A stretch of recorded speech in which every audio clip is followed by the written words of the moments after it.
200 straight days of Clippers talk for you. We made it. Woo! Yes, it's been 200 straight days of shows on this channel. Appreciate you guys for rolling with me. Didn't get a lot of sleep last night, but excited to get back to talking Clippers and what happened in game 2 with the legendary performance from Kawhi Leonard. Coming up, we will have Lauren Rosen on the show. D. Damari is in here first. Woo! Lauren Rosen will be here in about 25. But first, I want to review a little bit of tape. Starting with Kawhi and what some of the numbers say. As I send Lauren the link, because I'm always forgetting something before I get started here. We'll review some of Morning Why Not the Clippers. Morning D. Damari. Mio is in here. Let's effing go. Woo! Newsflash, Kawhi is still him. Yeah, I mean, well, some people, I'm not going to say, well, if I show the tweet, you might be able to see. Well, some people were trying to tell me that Kawhi Leonard is no longer him, can no longer do it, might be washed, all these different things. I kept saying, guys, the reports of Kawhi Leonard's demise have always been greatly exaggerated. You never give up on this guy. He ramps up on his time, and he gets to this point where he looks like the exact same guy he was before whatever the last injury was. And that's what has to be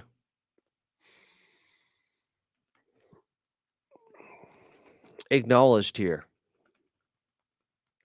Kawhi Leonard has been through so much with these injuries, and he just keeps coming back and looking the same. The commercial for New Balance, I'll play it for you because it's so appropriate. And maybe I'll give you the version that I made with Fred Rogan. Yes, I used his voice. I think it's better. Listen to this.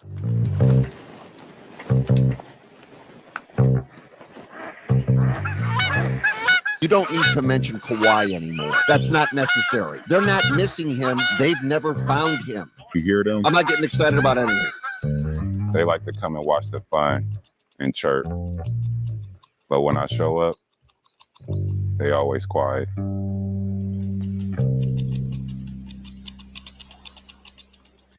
Okay, there's one of them. The other one, thank you, Fred. The other commercial, I gotta find it here. I'm definitely disoriented. Hey, Kawhi, I know you're super busy right now, but we really need you to get back with me. We really got to go over this upcoming schedule. And I get it. You got a lot on the plate right now. You got recovery, the family, all the different things and expectations.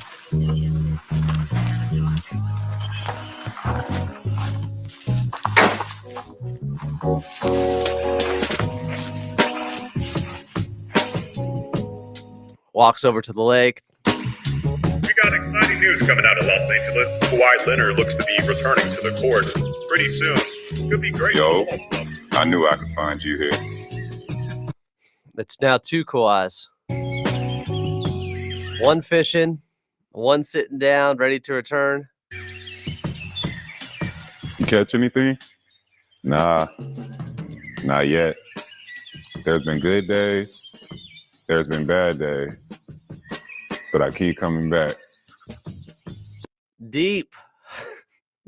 It is. It really is. It's incredible. Yet, there's been good days. There's been bad days. But I keep coming back. It's the nature of the game.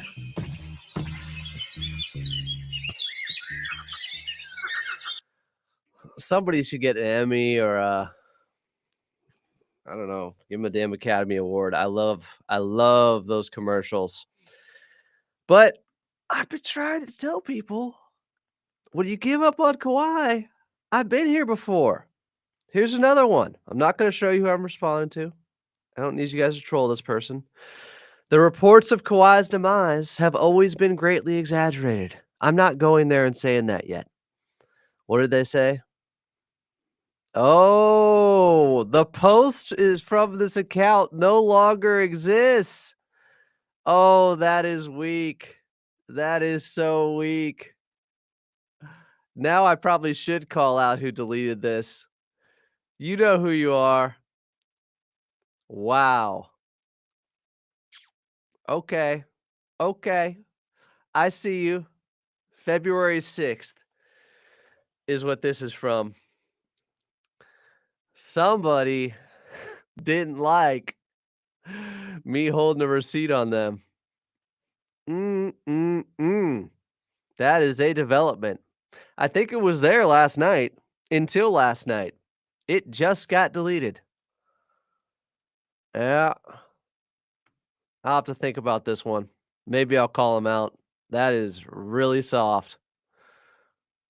Wow. I didn't know it was like that. I didn't know it was like that.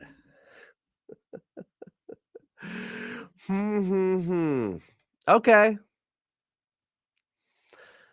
I just admire Kawhi because you can't come back and look this good without having put in extensive work throughout your career. The training, the work ethic, it is unmatched. Remember, Pat Bev, known as a hard worker,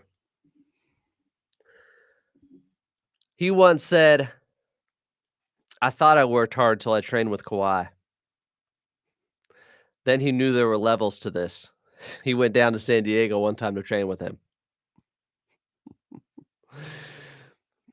It's not someone from our chats. I don't know if I want to call him out, but it is soft. It is soft. They said Kawhi was cooked. It is soft. Man, running from the smoke. That is weak. Maybe I'll send a tweet their way to let them know. Hey, I saw what you deleted. I know what you did. Don't think you can escape this. So let's talk about some of the historic stuff Kawhi just did last night before we get to Lauren Rosen and before we review some of the post-game audio. Wow, somebody don't like those receipts. Playoff games with 30-plus points on 75-plus field goal percentage. Shooting 75% from the floor or better. Shooting and scoring 30 points or more. Kawhi with 4 of them. The other 2 are centers in Shaq and Kareem. How incredible is that? It goes back to a different graphic that's been going around for years. I brought it back last night because it was appropriate. It was time. I don't know why. I'm not going to bring it up. I don't know why that thing keeps jumping up on me like that. Look at this. This was from the first round series against Dallas. Comparing him to Shaq, who has scored 30 points per game on 60% from the field in a playoff series. Well, Shaq and Kawhi. Shaq did it against the Indiana Pacers in the 2000 finals. Kawhi was doing this in the first round against Dallas in 2021. But now look at average field goal attempt difference. Or distance, I should say. But the difference is stark. Shaq's average field goal is from just under 5 feet away. Kawhi's is just over 13 feet away. The shot making, it's unbelievable. Last night, this is the type of time Kawhi Leonard was on. I thought this exemplified just how hot he was. I posted this at 2 in the morning. I told you I couldn't sleep. I could not believe this shot that he took. This was so filthy. And Kawhi is all about making the right play all the time, making the right basketball play. This time, he said, "Nah, I'm good. Not now, Chief. I'm in the zone." And he looks up to him to get to one of the filthiest moves you will see. Watch this. I talked about it last night. This is just so nasty. Batum's going to be wide open on the near side corner. He's got Aaron Gordon and does a crossover with the right hand to make it look like he's going left here, just to snatch it back with the left hand into a step back three. Look at Nico wide open, near side corner. Look at this. This is the type of time Kawhi was on. Oh my God. He look at where Aaron Gordon is. He's going to end up 5 or 6 feet back by the end of this move. Right hand crossing over, looking like he's going to make the driving lane. At least that's what Aaron Gordon thought. Nope. Oh my goodness. Now that's more like it's 15 feet to 23 feet.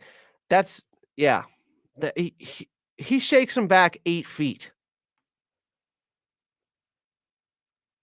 And meanwhile, Batum's asking for the ball. Typically, Kawhi is making that pass. Not last night. Not the type of zone he was in. Not the type of flow he had. And look at Nico. Watch how he reacts.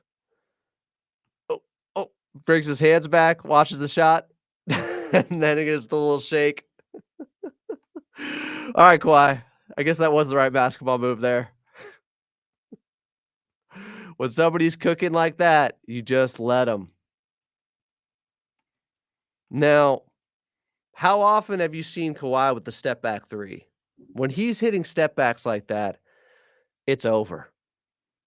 But I don't think I've ever seen that particular move with faking out his opposition in that manner. Filthy, nasty, just complete domination by Kawhi. I want to show you another graphic. A lot of people love to say, and I've always said this is a false narrative. They go, oh, Kawhi was at his best in 2019, right? Because with the Raptors, they went on to win the championship. That must have been the best version of Kawhi. But if you look at the numbers, not really. He's always been at his most efficient with the Clippers. The 2021 run he was on, he was better. He looked better than ever before tearing the ACL. And he's had better regular season stretches with the Clippers. Shane Young brought this up. Kawhi's most efficient 30-plus point games in his career. He put Clippers Kawhi greater. He's got 6 of his 7 most efficient 30-point games as a member of the Clippers. When you look at true shooting percentage.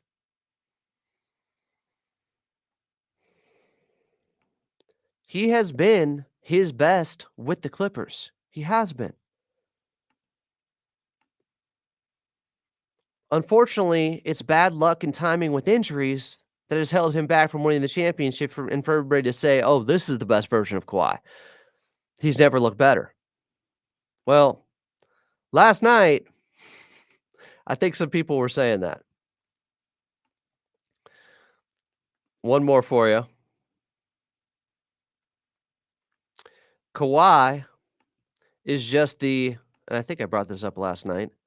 Maybe I didn't show you guys the graphic. Kawhi is only the fourth player in NBA history to score 39 plus points on a 91% plus true shooting percentage in a playoff game. The other guys, Damian Lillard against Denver in 2021, Dirk Nowitzki against the Thunder in 2011, Terry Porter versus the Jazz in 1992. Now, I want to hear what Denver Nuggets coach David Adelman has to say about last night's game. David, hindsight's obviously 2020, but I believe you had a timeout there. Yeah. There late. Can you just kind of explain the thought process on letting it ride? Yeah, multiple reasons. In transition, I thought we had a chance to get an open three. Numbers were going the other way. Traditionally, they foul up three. Traditionally, they foul up three. David Adelman is right for not taking that timeout at the end. He thought he could catch the Clippers slipping. If he calls a timeout, Coach Lue has a chance to remind them, guys, we're up three. We should foul. I was kind of screaming, maybe biting my tongue a little bit, but yeah, I was freaking out. You have to foul. You can't let them get a shot to tie the game. After all the threes they have hit, after all the back and forth we've seen through these two games, you play the foul game. You don't let them get a shot off. David Adelman had a timeout in his back pocket. He could have used it to drop a play. But he thought, if I do that, they're going to be reminded to foul. David, hindsight's obviously 2020, but I believe you had a timeout there. Yeah. There late. Can you just kind of explain the thought process on letting it ride? Yeah, multiple reasons. In transition, I thought we had a chance to get an open three. Numbers were going the other way. Traditionally, they foul up three. I thought we'd get the best opportunity. I thought CB was open when he caught it to shoot it. And then obviously off the offensive rebound, my first instinct was to call timeout, but the ball came to Nikola. And I did not think we could get him a good catch if they're going to foul. It did look like Kawhi maybe was trying to foul Nikola Jokic. It did look like that. And they just didn't call it. And I think he thought they were going to. He kind of stopped playing for a second and then realized they didn't call it and then played elite closeout defense on that Jokic three at the end. And if I call the timeout, then we have none left after that. So it's a tough situation. When you get runouts like that, a lot of times in our league with guys falling down and the numbers, you could find a three that way. Unfortunately, it didn't work out. Looking back, if I watch the film, watch the tape, I have to see what the situation was on CB's catch. Once he didn't shoot it, I could have called it. Maybe that's the one thing I look back on wondering, maybe I should have called it there. I think he made the right choice. This was sound. If he calls the timeout, they're definitely going to foul. I hope. You have to foul. Do not let them tie the game with a three-pointer. Play the foul game. Coach, when you look at it got to be a physical game Yeah. at different points. Did you think that affected Nikola? He uncharacteristically 7 turnovers. Yeah. Did that play a part in it, or did you feel like the way that game was unfolding, that was the way they were playing, defended him, and the game was being called affected him? Maybe. I thought their defensive rotations were good. We had to look back at our spacing. I didn't think our spacing, on the backside was good enough to take advantage of them bringing 3-4 people across the court. If they're going to do that, we have to find the open man on the weak side and take advantage of it. I didn't think we did that enough. And they zoned up the backside. Kawhi made a big play at the end, getting a steal. So again, you look back at the tape. That was helped by that steal that he got before Harden missed the floater after Kawhi just hit the jumper on the right elbow over Aaron Gordon. That was help fueled by, I believe, James Harden and Norman Powell and their defense. They made adjustments. We have to do the same thing, make sure we get him in space properly.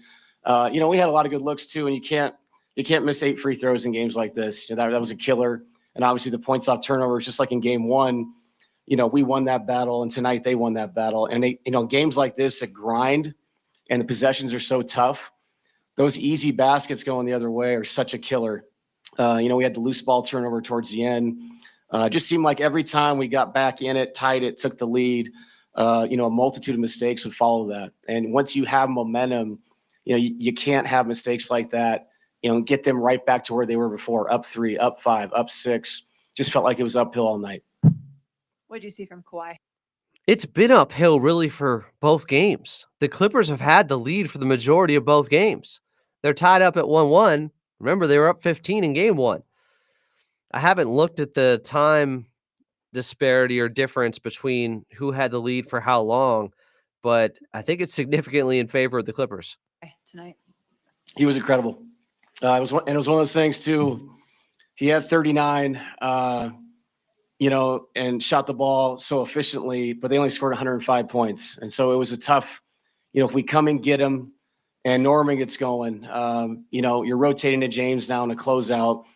And so you're playing a tough game there, because if you make a decision to go hit him, you are saying, open shots are somewhere.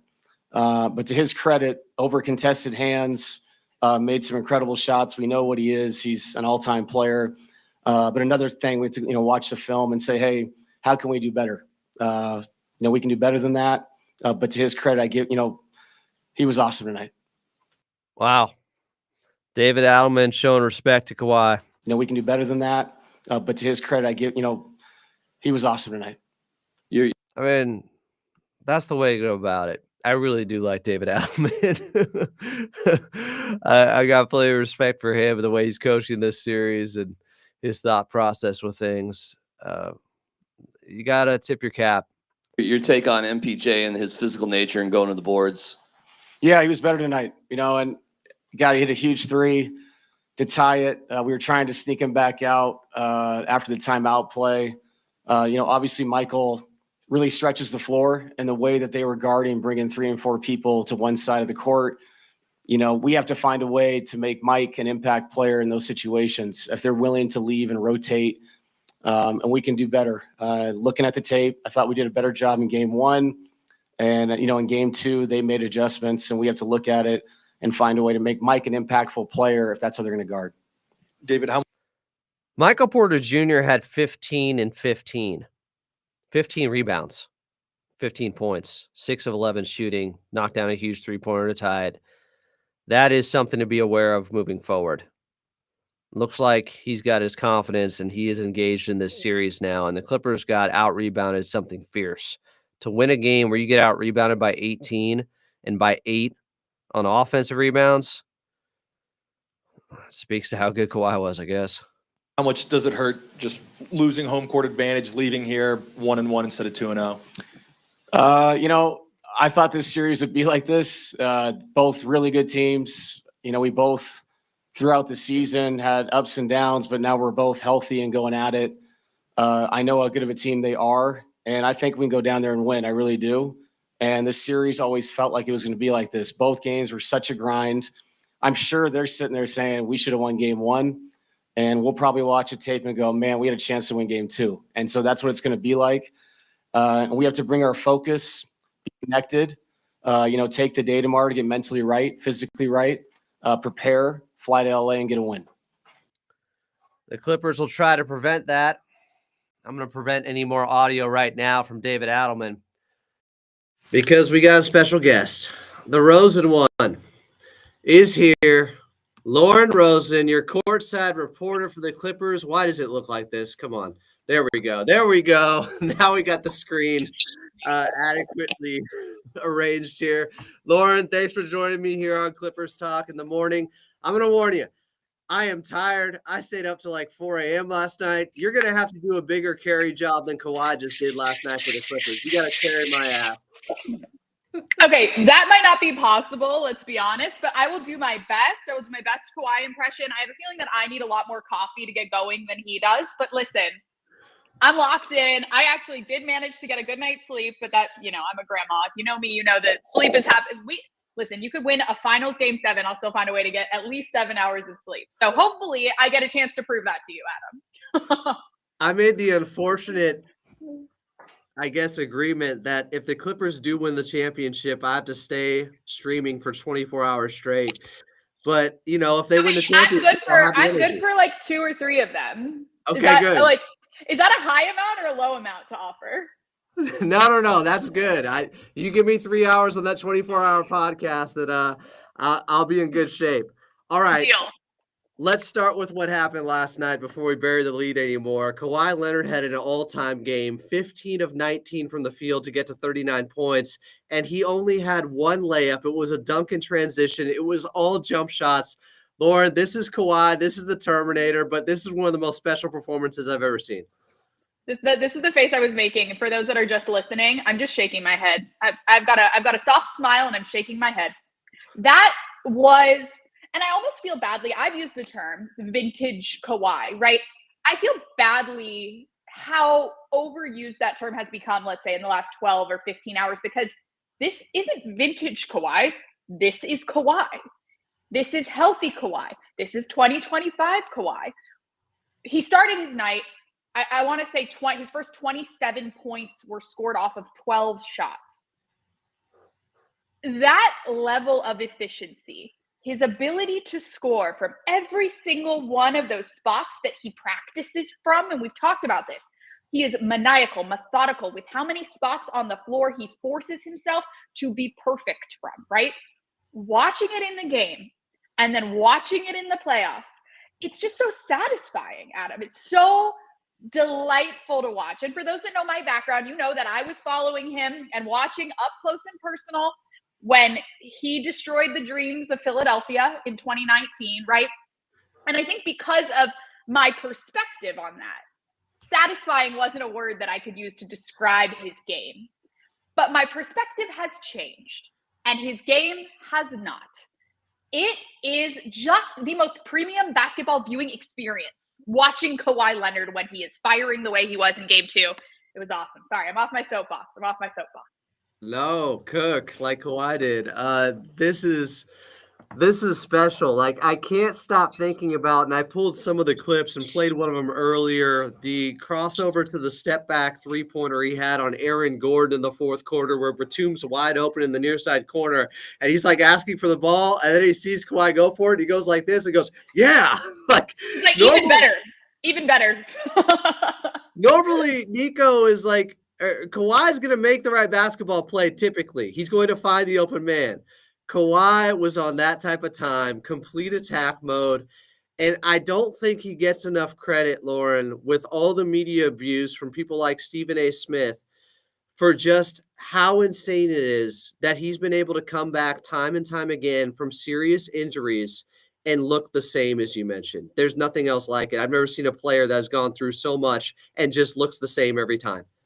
Well, so it's so interesting, Adam. I think about NBA cliches a lot. And one of the NBA cliches that we might hear the most is never get too high, never get too low.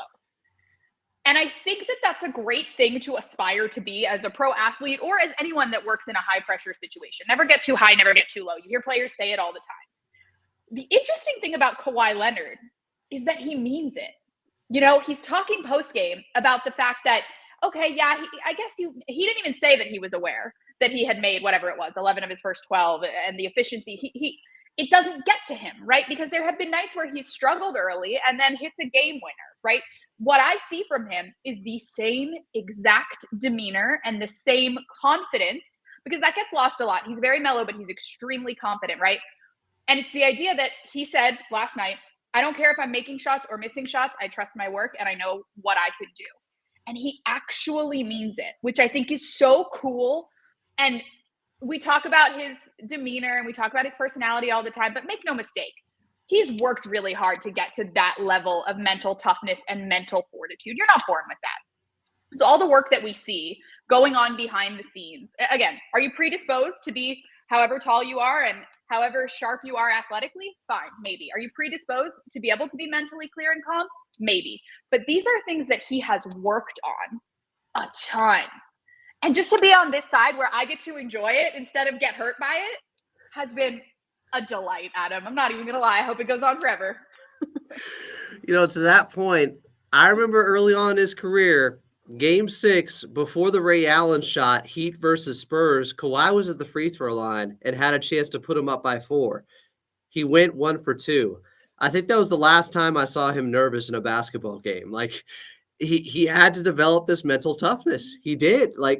And he lives in the present more so than anybody I've ever seen. He's always talking about how, when they asked him about how do you feel compared to where you were a couple of years ago, I'm not worried about that. It's different. I'm a different player now. I'm worried about the next game, the next shot. That's it. He just compartmentalizes things perfectly. He doesn't catastrophize anything with all he's been through with the injuries. I don't know. He's like a philosopher in some ways. He's a wise sage. He is. There's always a little nugget of wisdom hidden in a longer answer from Kawhi, right? He is one of one. And speaking of NBA cliches, one of one, he really is one. Seriously, it's been awesome.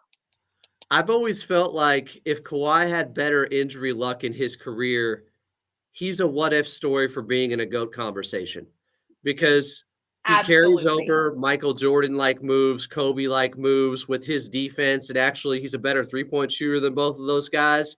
His efficiency's crazy. He has been robbed of a chance to be in the GOAT conversation because of injuries, you know? Yeah, and I think that when players, I mean, we heard James Harden talking about it last night, right? Sort of defending Kawhi's greatness in his post-game presser. I think guys recognize that. They know when they're out there with him playing the way he played last night that this is one of the best to ever do it. And let's take it a step further, one of the greatest playoff performers of all time, right? We've talked about winning finals MVP and winning titles with multiple teams, right?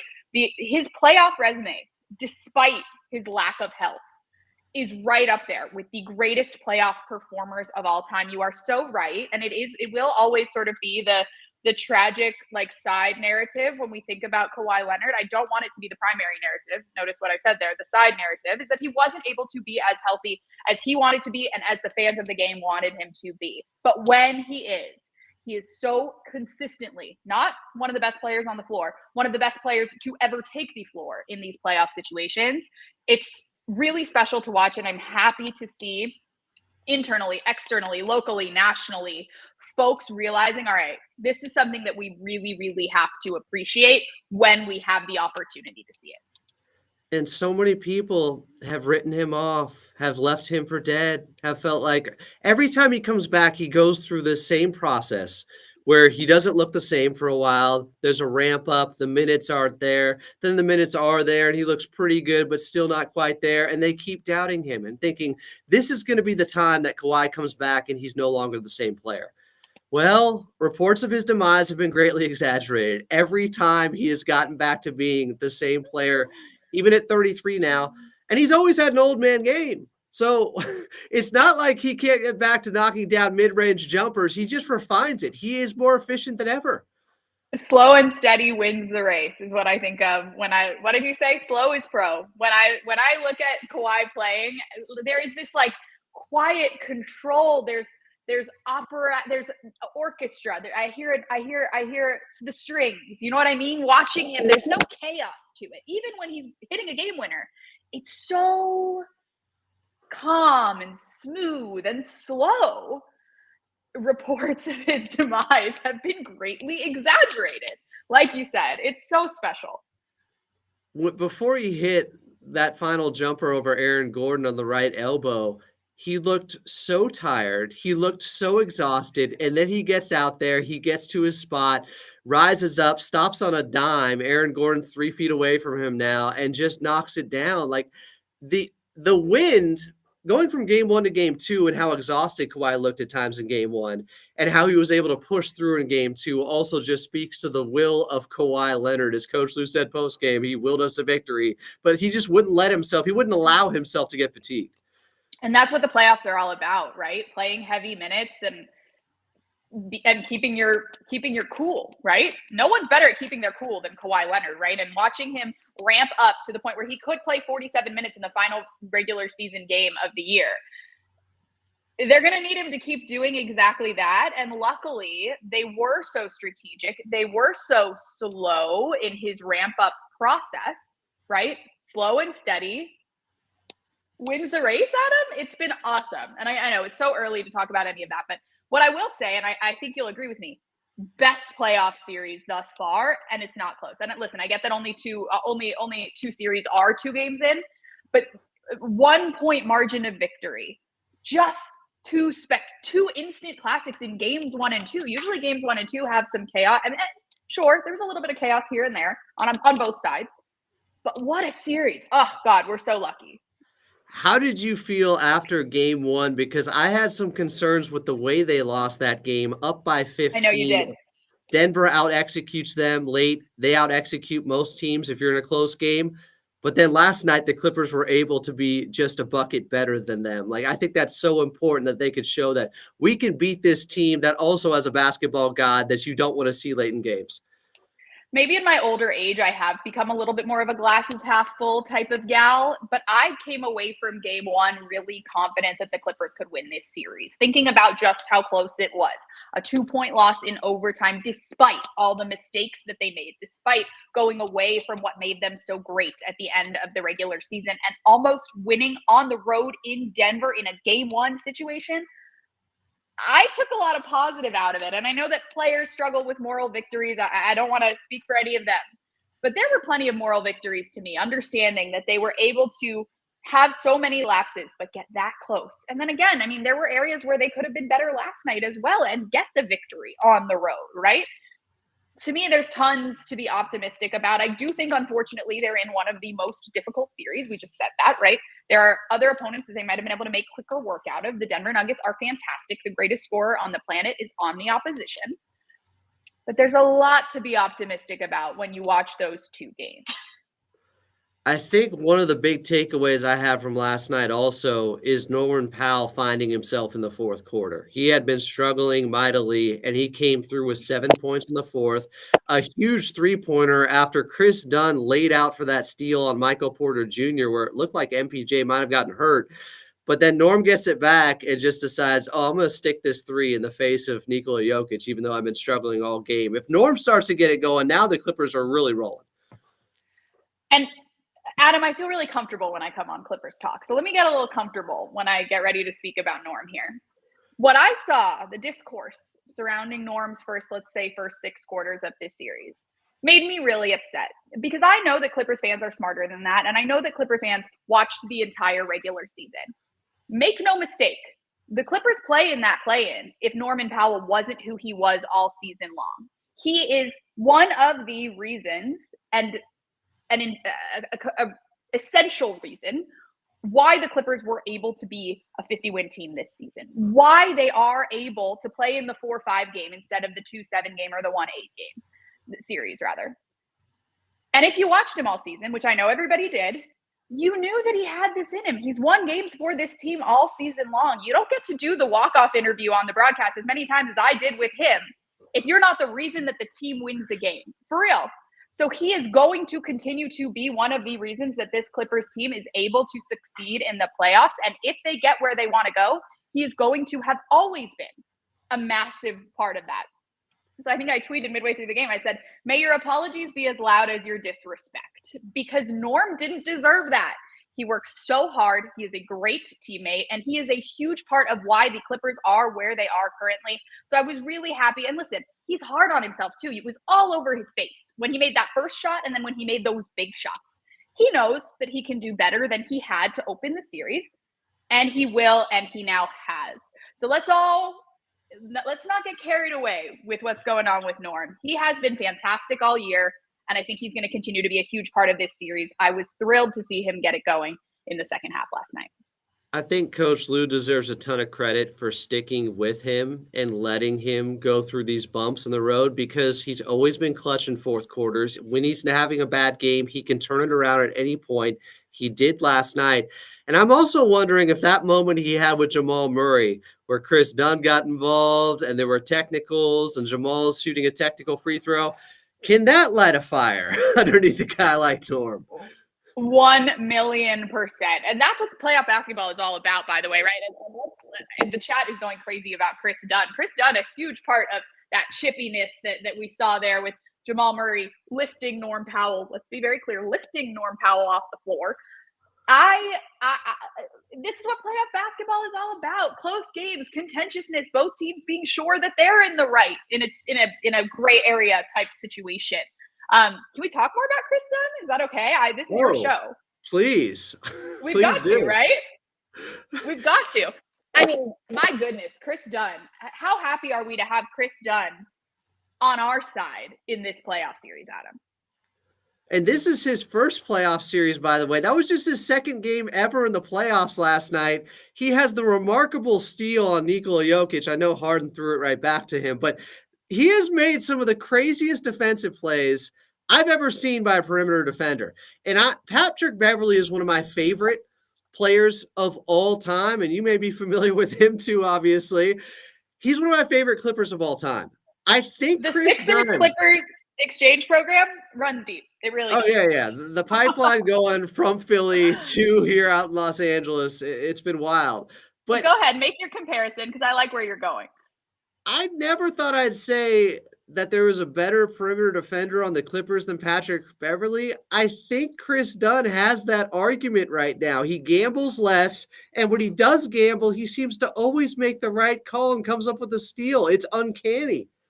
He was spectacular last night. There was a clip that went a little semi-viral of him defending backwards successfully. Who can do that?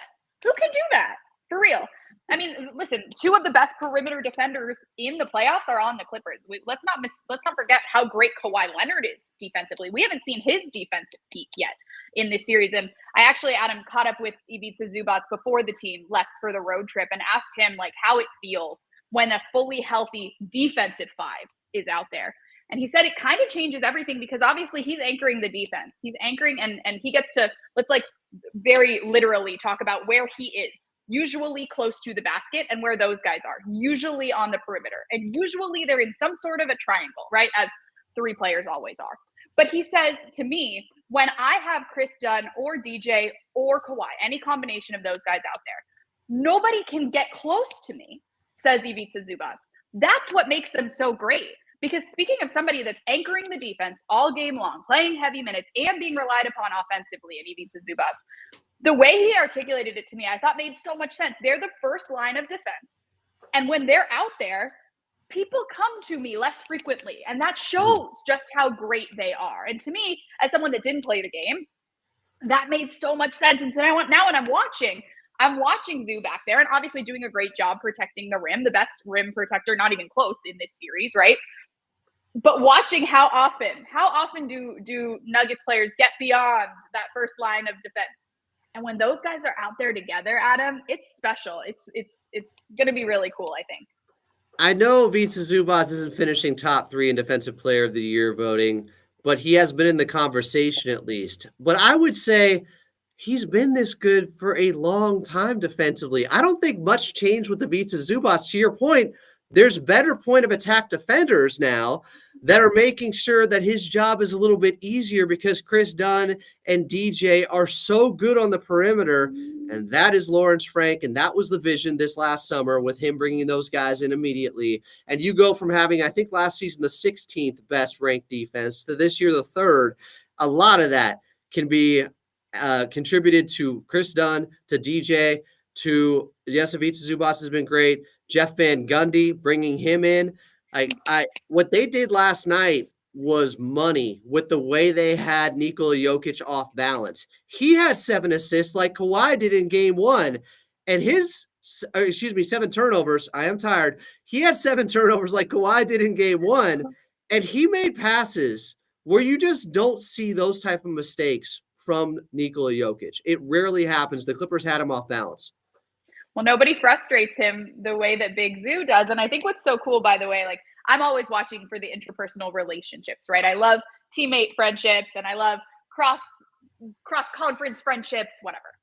The way that the two of them have such a cool mutual respect for one another, talking about, of course, Ivica Zubac and Nikola Jokic, they love each other. And it's just based on like a regional connection, right? And a geographical connection. I asked Big Zoo about it, and he says we don't actually know each other all that well, but we have a ton of respect and appreciation for one another. Okay, so let's put that personal. Let's put that personal. Oh my gosh, yes, I have. Okay, well, clearly not enough. Yes, we have had coffee.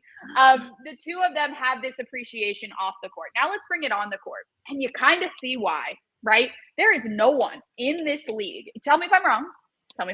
There's no one in this league that defends Jokic one-on-one the way Ivica Zubac does.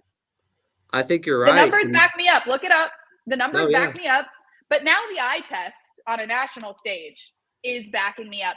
And he said it last night in his post-game presser. Zoo said, you can't stop him. You just have to make it hard for him. And nobody makes it harder for the best scorer in the world to score than Ivica Zubac, and he's on our side. It starts with his one-on-one defense, like you mentioned, and then with the other guys coming over to help in a variety of ways just to keep him guessing a little bit. And that is really hard to do because Nikola Jokic is an all-timer, and I expect him to be much better in Game 3, just like I expected Kawhi to be much better in Game 2. He's going to pick things up, but it's still remarkable just seeing a guy like that actually be confused for once because it is so rare. And the Clippers scheme that Coach Lue and Jeff Van Gundy came up with, it worked. I know they still got out-rebounded by 18, and there's things to work on. I know Kawhi had to save them in some ways, but they also defensively were holding a team that's this potent on the offensive end to 102 points. And really, even though Nikola Jokic got his triple-double, it's below his season average. He averaged a triple-double that was higher than what he had last night. He hasn't been out of this world so far to start off this playoff series. I still expect a 40-point game from him at some point because he's that good, but they've done a good enough job holding him down. It's a huge challenge. And if the Clippers are able to get out of this series, we got to really talk about just how big this challenge was. To consider a bad triple-double or a weaker than usual triple-double a success, it just speaks to how great this scorer is. Jokic is special. Jokic is fantastic. And like Big Zoo says, they just have to make it hard for him. And they certainly are. You see him getting frustrated. You see him getting tired. And that's what you're going to want in these next few games. Coach Lue post-game, he looked like he wanted to have a Cheshire Cat-like smile because of a question from Law Murray regarding an adjustment he made in the first quarter, where he took Ivica Zubac out around the 6-minute mark, and he brought in Ben Simmons. And Ben did more than just hold his own. And it forced Denver, who's not going to be able to play Jokic the entire game. He's not starting the second quarter. That's when he typically is out. Then they had to adjust and try to put DeAndre Jordan out there, and the Clippers actually got minutes where Ivica Zubac was on the floor and Nikola Jokic wasn't, and they tied up the game immediately. And I think Coach Lue was very proud of that adjustment, and he should be, because so many people have gone after Ben Simmons, even after Game 1, where I thought he was solid. Like, his defense was solid against Jokic. He fouled him. Jokic flopped and got a call against him. He's good at that. He's adept at that. But I love what we saw from Coach Lue pushing the right button or pulling the right lever there, and also Ben Simmons showing a lot of toughness through 2 games so far. What did you say before? Reports of his demise have been greatly exaggerated? I guess with Ben too. Small sample size for sure. And I was just saying this on another show, but Ben Simmons' expectations have been reset with this team. And their expectations that he is able to really over-deliver on, and that's what we saw in Game 2, right? They want him to play strong defense. They want him to make other big guys' lives harder. They want him to hold it down for a few minutes, and they want him to be aggressive offensively. We saw all of that. And we saw his teammates, by the way, get really excited to see that because they know what they have. They know how high Ben Simmons' ceiling is and what his upside could be. So understanding what his potential is versus what he's being asked to do. When he's able to perform and then overperform on those expectations, it's a huge source of relief. And by the way, that's what he's doing. He's a reliever for this team. And when he's able to provide it in that way, Ty Lue deserved every little bit of that cheeky grin that he had for Law last night. I'm really happy for Ben because he has been criticized, as you know, better than anyone, covering him in Philadelphia, for his lack of passion for the game or lack of competitiveness or his edge out there. He's been a badass through 2 games. He is going hard. His versatility on defense and then the one-on-one matchups he's had against Jokic, he's done a fine job. He's been admirable. If he can do this moving forward, that does change the Clippers' ceiling. Like, that's different. And the critics' voices were really loud with Ben, right? As they always have been. And I think that there were people that I know that there were people that doubted his ability to ever make an impact on a winning team. And let's make no mistake, this is a very mellow locker room, as I'm sure you've noticed, Adam. They get along really well. They celebrate one another's successes. But let's be clear. You're in a locker room with James Harden and Kawhi Leonard, two of the greatest to ever do it. Guys with a very high standard for excellence. Let's talk about Ty Lue and Jeff Van Gundy. Guys with a very high standard of excellence. So now Ben Simmons comes into a situation where not only is he playing a role on a good team, but he's playing a role on a good team that has playoff aspirations, that does all of a sudden have a lot of pressure on it. And he's making it work. These guys are embracing him. These guys are proud of him. I've been really happy for him, just sort of on a personal level, to see the way that he has grown and the way that he has embraced the challenges that have been given his way. But let's be very clear, the way that the expectations have changed for him, I think, and I hope when we look back at his career, we'll look back at this moment as the time where it was able to turn, where it was able to become something really productive, and when he was able to make an impact in a really meaningful way on a really good team. So I'm wondering about a different expectation now. Some people have asked to get this question in. How do you think Intuit Dome's going to look for Game 3 on Thursday night, the first ever playoff game at the Dome? Well, I'm so excited. And first of all, the fact that they've won back home court advantage now, where if you defend home court the rest of the way, you win the series, is fantastic, because you're able to go into that building with a little bit of oomph, right? With a little confidence, with a little swagger, and they will. This is a team that loves playing in that building. You heard from the guys last night. Chris Dunn said he's so excited to see what the Wall does. What does the Wall have in store? Because, by the way, the Wall has been a very effective sixth man for the team this season. The way that opposing teams shoot free throws, and let's remember, the Nuggets have been struggled certainly in Game 2 from the line. That was in their home. So to come and have to shoot against the Wall, the guys are excited about it. I'm excited about it. What a cool coming out party for this sort of dream that Steve Ballmer had, that Gillian Zucker and everybody over at the Clippers has been able to realize so quickly. Keep in mind, there had been no basketball in that building until 6 months ago. And now we're getting ready to have a playoff debut. I mean, it's special. It's not just for Bruno Mars. It's also for some great basketball. She is Lauren Rosen, your courtside reporter, and I believe she's coming on pregame on Thursday, Game 3, Clippers taking on the Denver Nuggets at Intuit Dome. Lauren, thanks for your time. I know it's a busy day. Keep up with the coffee. Appreciate the analysis as always. Let's do it again on Thursday. I can't wait. I'm going to go pick my outfit for Thursday right now. I'm a little behind on the outfit planning. I can't wait, guys. I hope thanks for everybody that's chatting in the chat. I see you. I hear you. I love Clipper Nation. I feel very lucky to be here with you guys. Let's do this again very soon. And at the latest on Thursday, Adam. Thank you.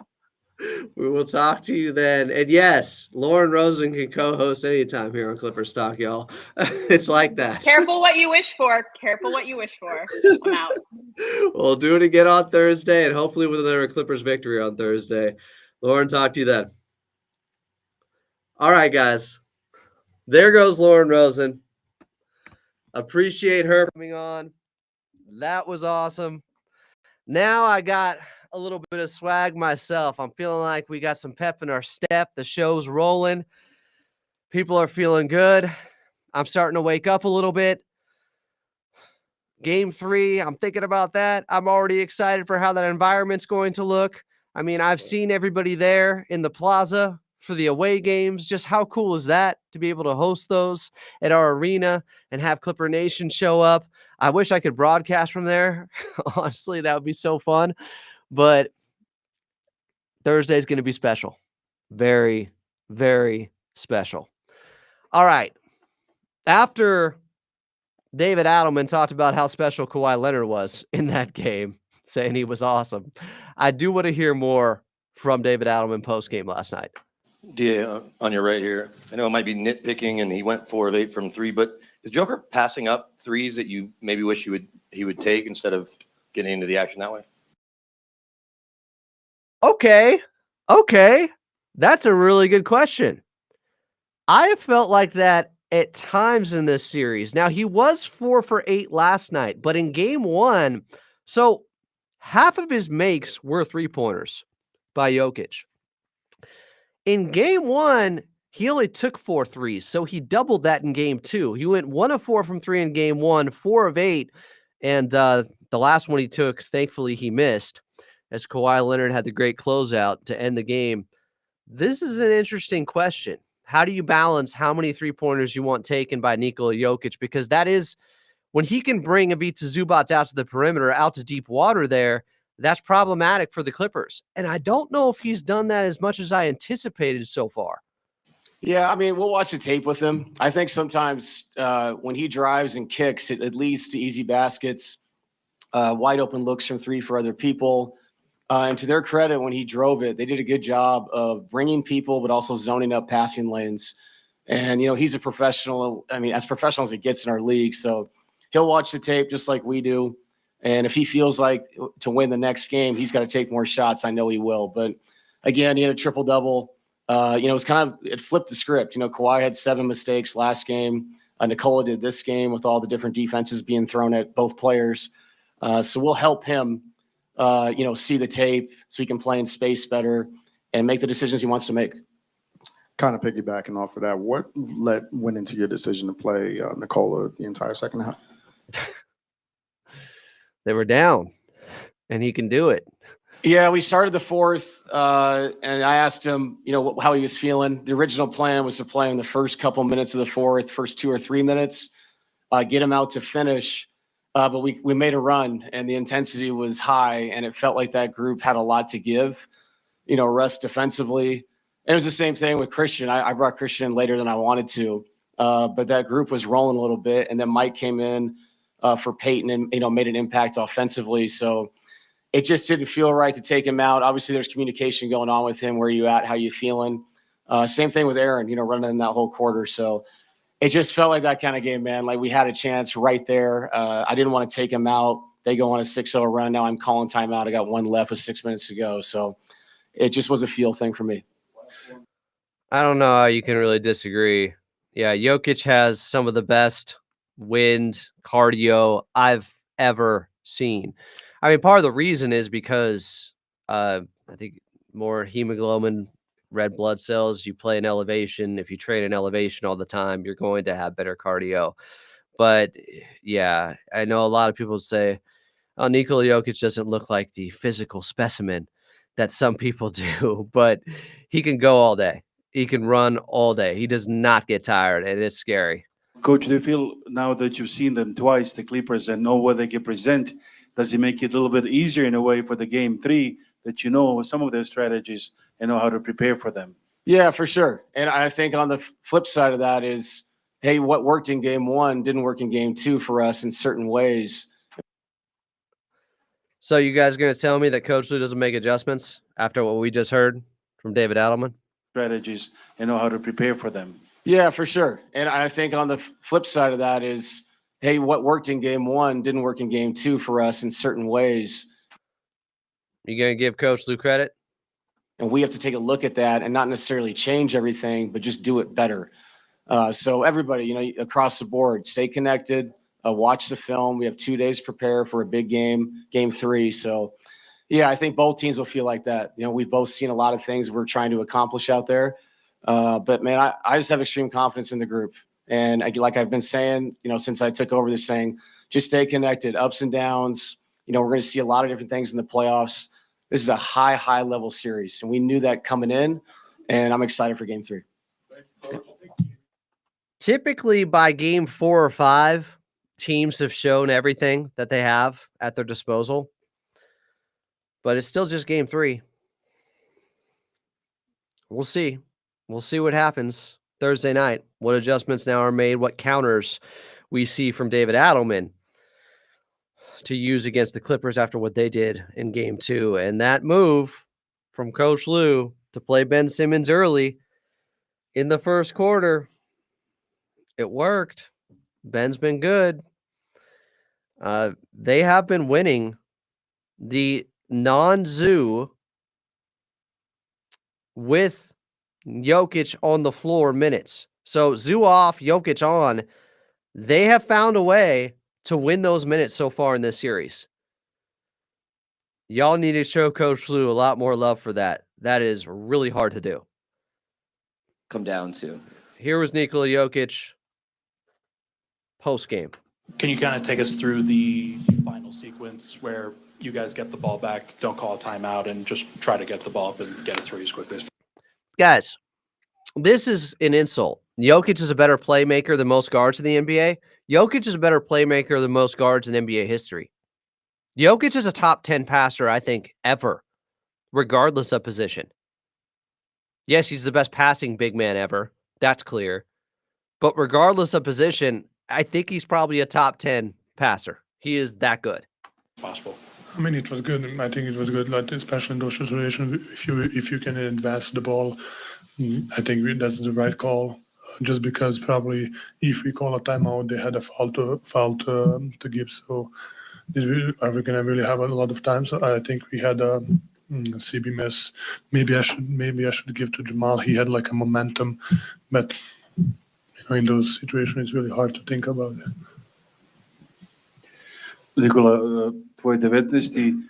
triple-double na playoffima, 26 poena, 12 skokova asistencija, ali evo ga puta, evo nažalost, nadali smo se, bili stalno blizu pobedi na kraju.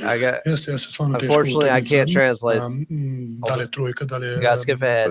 Večera su Clippersi bili uspešniji. Ima tako jedan set, jeste, oni su stvarno super. Every post game of Nikola Jokic, speaking multiple languages. The guy is very talented. They did What- that a lot, especially late. I had that throw Okay. to... Not being able to, was that more, so, Ima taki neki detalja Here we koji go. ne otišao na njihovu stranu. sorry if they asked this in Serbian, but you guys had 20 turnovers, is that more? They did What- that. Was that more, so is that more what they were doing defensively or on you guys just for not being able to work I around? mean, they had 20 last game, so it was, So this is interesting. You go, everything flipped. First game, Clippers have 20. Kawhi has 7 turnovers. This game, Nuggets have 20 turnovers. Jokic has 7 of them. You guys had 20 turnovers, is that more? They did what- that. Was that more, so is that more what they were doing defensively or on you guys just for not being able to work I around? mean, they had 20 last game, so it was, I had a lot, especially late. I had to throw it to Kawhi basically, and then throw it to Peyton like a lob, which was bad. That athletic play by Kawhi on that steal at the end, guys, is pretty unique.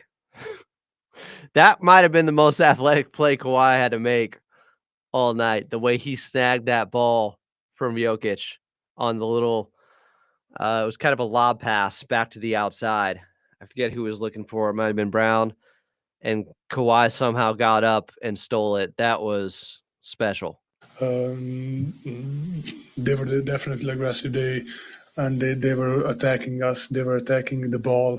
They even pre-rotate. They attacked the ball. So they were definitely aggressive in those moments when they kind of rotate and scramble around. Rotate, scramble, attacking the ball. Clippers defense was elite. Nikola, just how much does the mindset change leaving here tied 1-1 instead of being up 2-0? I mean, I think we could be down 2-0, so too, and I think we can be up 2-0. So It's been that close. We could be down 2-0. We could be up 2-0. We're tied 1-1. I think it's a great 2-game. We had a great 2-game. Whatever his name. I think the fans. I think if you're a basketball fan, I think this is probably the best basketball you can watch. It's both ends, like even mistakes, even big plays. Like Kawhi had an amazing game. You have an amazing game by a player. I think that we had a really good 2 games. And if you're a basketball fan, I think it's a pleasure to watch. High level hoops, y'all. There was the sequence in the fourth quarter where the shot clock reset. It looked like you turned around and kind of rushed that shot up. Just No, I saw Jamal was like shoot, but he was like calm down. So it's a misunderstanding. I saw Jamal like telling me to calm down, but I thought shoot it. So misunderstanding even in that situation, like details, like I said. and that Ooh, they got crossed up with some communication there to him and Jamal. That rarely happens. real quick, you didn't start the game with the sleeve on your elbow. I'm pretty sure, was that just the right elbow bothering you a little bit? No, I fall down. I was just a little cushion when I bumped with the zoo. Nikola, you were saying how much respect you have for Kawhi last game. How did he get going tonight, and what type of things can you guys try to do next game to slow him down a little bit? I mean, he had. I think that he had a night. It's really hard. But maybe we should just make him feel more crowded. But I think he's so used to it. He did make tough shots, but are they really tough shots for him? The guy who is making those for such a long period of time. He made tough shots, but they're not really tough shots for him, a guy who's been making those for such a long period of time. So maybe we just need to do a little bit more different. Make him just hesitate a little bit more. Let's say like that. Make him hesitate a little bit more. They could still throw more traps, more doubles. Kawhi was obviously better passing out of them last night. Here, they were saying that the Clippers were saying that they want to just throw different looks at you, just kind of maybe they're not going to stop you, but they're going to try to just confuse you a little bit. What were they doing differently maybe than they did in game one? I think they're not doing like they are doing different in pick and roll with Jamal. They are sending third body, they are not sending third, so they are switching. So, yeah, they have basically been guarding he and Jamal with three guys. That's how they've also been getting a lot of rebounds, because they're sending three guys at them late in the game, and they only have two guys versus three guys for Denver rebounding then on the backside. But it was effective enough. It still worries me at times, and the rebounding disadvantage they were at last night to overcome that. Kawhi was that great, but I don't know if that's sustainable. They have to be better on the glass. They have a personnel for that. I think they have a lot of length, a lot of athleticism. They can do a lot of things, and that's why they're so dangerous team. They can do a bunch of things defensively. Nikola, you said such a good series, such a tough matchup every game. So at the end of the day, what do you think it'll come down to? Like details, like I said, turnover, foul if you can, foul guy who doesn't have a high percentage shot, stop the break with a foul. I think those, especially in those like 100 points for NBA is like, let's say not a lot of points, but I think in those let's say not a lot of points. I love it. Those moments, those details matters, and being locked in and 50-50 ball, like something that little small details. What's perfect answer? Nikola Jokic just thinks the game, minds the game. your confidence that you guys can do that? I mean, we did it the first game, so we didn't do the second game. So, I think that's why it's an interesting series. Nikola, what's some of the balance for you offensively going forward, having two games of data on, kind of how they've guarded you and thrown bodies at you? I mean, I'm not gonna say I think they're not doing anything differently, just more aggressively, So I need to adjust. I need to, it's a game to game. It's different. It's different. Sometimes different guys. Sometimes different angles. Sometimes they're coming when I don't see it behind the back. So it's a read react, let's say, situation. MPJ blamed himself for the loss because that turnover that led to the Pal 3, what he heard. What is your reaction to that, him feeling like he was responsible for the loss? I mean, we can all say that. I mean, CB can blame himself for missing three. I can blame myself for a turnover. It's I think it's just we can all blame each other, blame ourselves. So I don't know, is it a good thing or a bad thing? So, but probably we care, so that's a good thing. How do the challenges of a 7-game series still excite you? I mean, it's just because, like I said, I think those two I really enjoyed, and in those games, it's really pleasure to play in really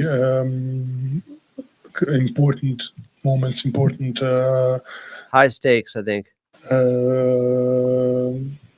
games. So minutes, whatever it is, So I think this is why you play. This is why you play. I love Jokic. I gotta be honest with you guys. I know I'm gonna pull up one of the flopping plays from last night, but I love Jokic. Nikola, I saw you chase down Christian leaving the locker room. I guess, can you share anything about that, or what do you say to a young guy who misses a big shot like that? Christian Brown missed that three just a bit outside. It was wide left at the very end before Jokic got the rebound. I did what? You went and Christian was walking out of the locker room. You yelled at him to hang out for a second. I didn't talk about that. Well, then, anything, I guess, do you feel like you need to lift him up after a moment like that, being a young guy? I don't know. I think you should shoot those shots. It's part of basketball, and he made a big one last. Yeah, he made the one to put him up 4 in overtime last game.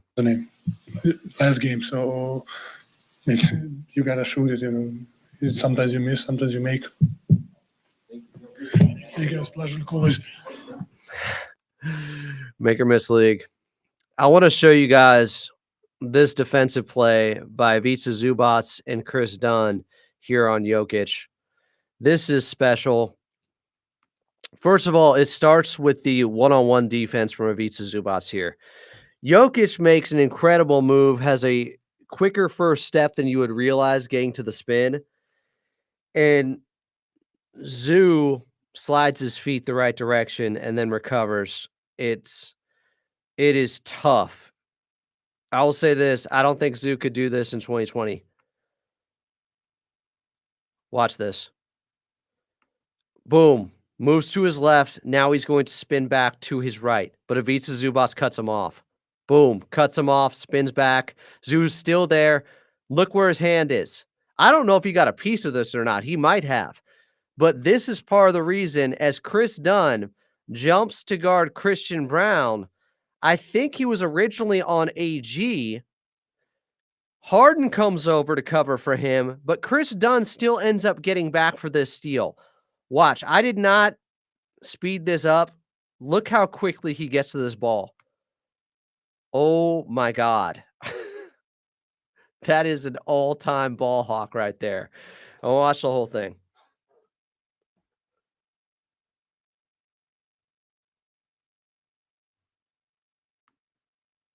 Cat-like reflexes from Smoke. And I know about cats. I got two. Tuca and Shadow. Oh! That just so rarely happens to Nikola Jokic. That has to be jarring for him. That connection with him and Aaron Gordon at the basket in the dunker spot, they rarely ever don't get the pass to go. This is crazy. Kawhi also comes over here to help. Kawhi gets out of the way not to draw the foul there as he goes up. But look at this. Here comes Chris Dunn. Boom. It's so quick, man. Chris Dunn is an all-timer. He's one of the best defenders I've ever seen. Shout out Duke and Shadow. It was Tuca and Shadow. Tuca for Biaka Batuka. I want to hear some more post-game audio, but first I do want you to see this flop.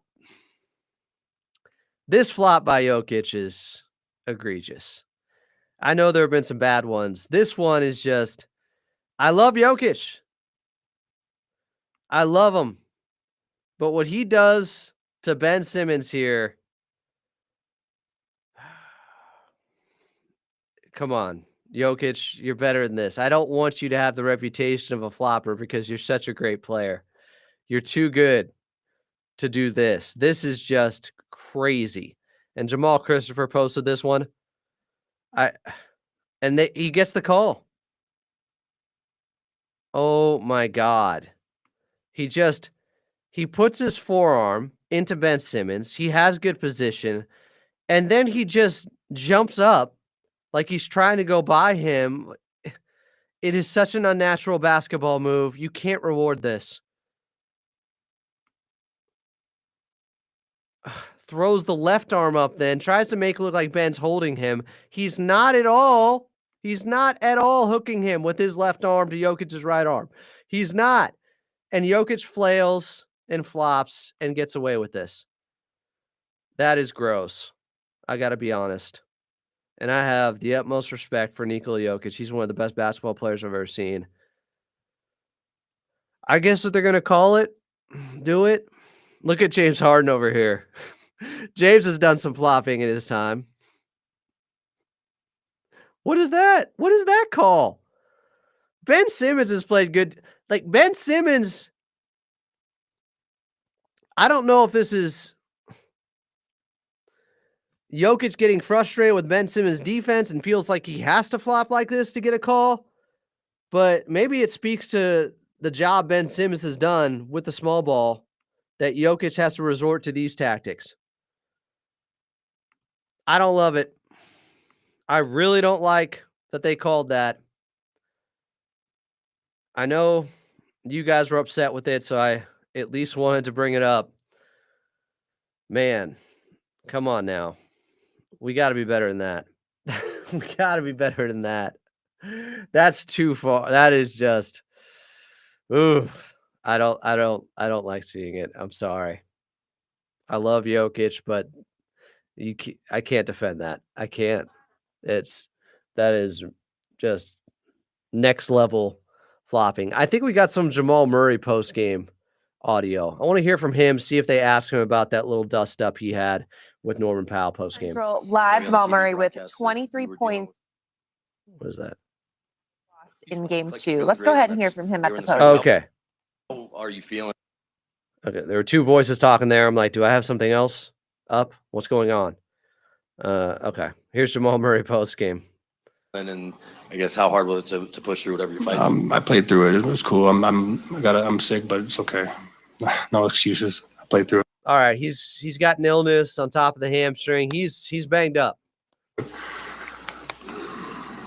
Jamal, the late execution from you guys, a couple of these opportunities. What did you see out there? Just exactly that. I felt like when we got a stop, we just had a couple of missed opportunities. Even when I almost turned it over, I think AG missed a dunk because he was looking at the shot clock. Got to stop. Mike turned over. Like those ones really hurt. And I think I had a turnover somewhere in there. We just got to take care of the ball, especially when we get a stop. Can't give it right back.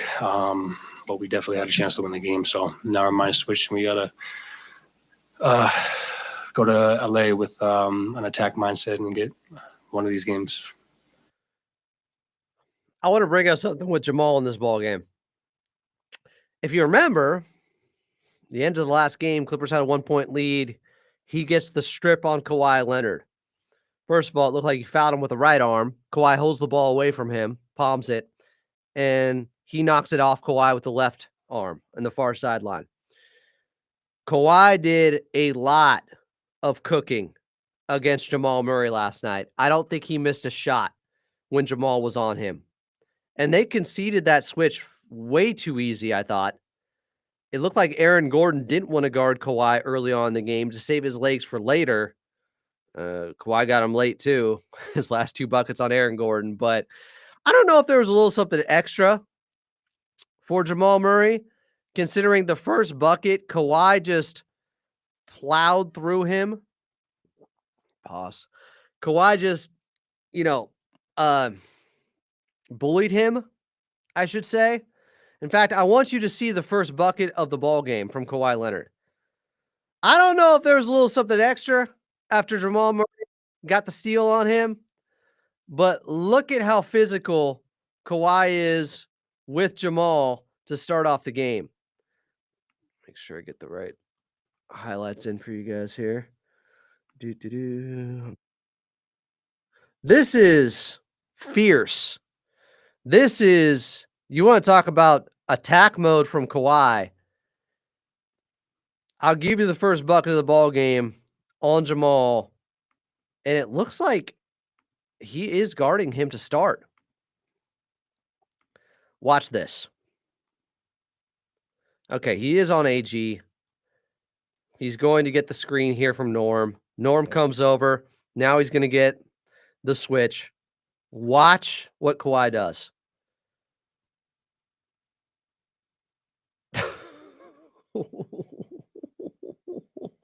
He uses the off arm and gives Jamal the business here. You ain't taking this ball away. Push. 2 pushes. 3 pushes. Forearm. That looks like very much to the face of Jamal. Jumper. Yeah. I don't know. Kawhi may have said, you got me in game 1. That's not happening again. MG saying Kawhi did plow through him though. All right, more from Jamal post game. You feel like it'll continue to be physical, and can you just kind of describe what happened with you and Norman there, where you Just ended up? competing, man. I have nothing against Norman, man. He has nothing against me. We're just competing, and we got into it for a second. Well, we're good though. Do you feel like that's kind of the nature of this series? It's just going to be like that? No, I mean any series. If you can look at any basketball that's been played in the playoffs, it's going to be like that. And like I said, we have nothing against each other. We respect each other, and we just didn't like what we both did on the court, and that's fair. All right, I like that answer. I respect that answer from Jamal. They got mutual respect. We didn't like what each one of us did on the court. That's fair. He didn't, take some cheap shot at Norm post game or anything. It's in the heat of the battle. They still, probably like each other off the court. We'll see. I do think this is how the series can really change in the Clippers' favor, because Norm has Jamal on him a lot. If Norm starts to get going now after that fourth quarter, now it's on. He can take advantage of that matchup completely. He should be hunting Jamal and being very aggressive whenever he's guarded by Jamal Murray. That's how he can really get off and just turn back into Norman Powell. I think we could see it. You guys have faced Kawhi before in the bubble and obviously several years. Just when he gets kind of into that mode where he's making contested shots, just is there anything that can be done just in a one-on-one sense to kind of disrupt him like that? Yeah, just kind of give him something give him a different look, and not let him get to his spots. No, that's really what the game is about. Just getting to your spots, and tonight he got to spots, and even when we're there, he made some tough shots, and that's what great players do. So he had a night. He got going, and he was tough to stop along the stretch. But like I said, we had chances to ice the game, win the game, stretch the lead to 10, even before the fourth last couple of minutes. So this loss kind of feels like it was on us. Given the opportunities that we missed. Everybody. I told you post game when talking with Carlo right afterwards, Denver would feel like they let this one get away. They had a chance to really extend their lead early on when it was just Kawhi and Ivica Zubac scoring and nobody else. But those two guys started the first quarter 8 for 8. And I think they had a 6-point lead heading in to the second quarter, Denver. It could have been 10. It should have been 10. The Clippers had multiple turnovers. They had a missed opportunity last night. I do not hate Jamal at all. Jamal is a killer. I hate when Jamal is cooking my team. I worry about Jamal. Jamal's a big game guy.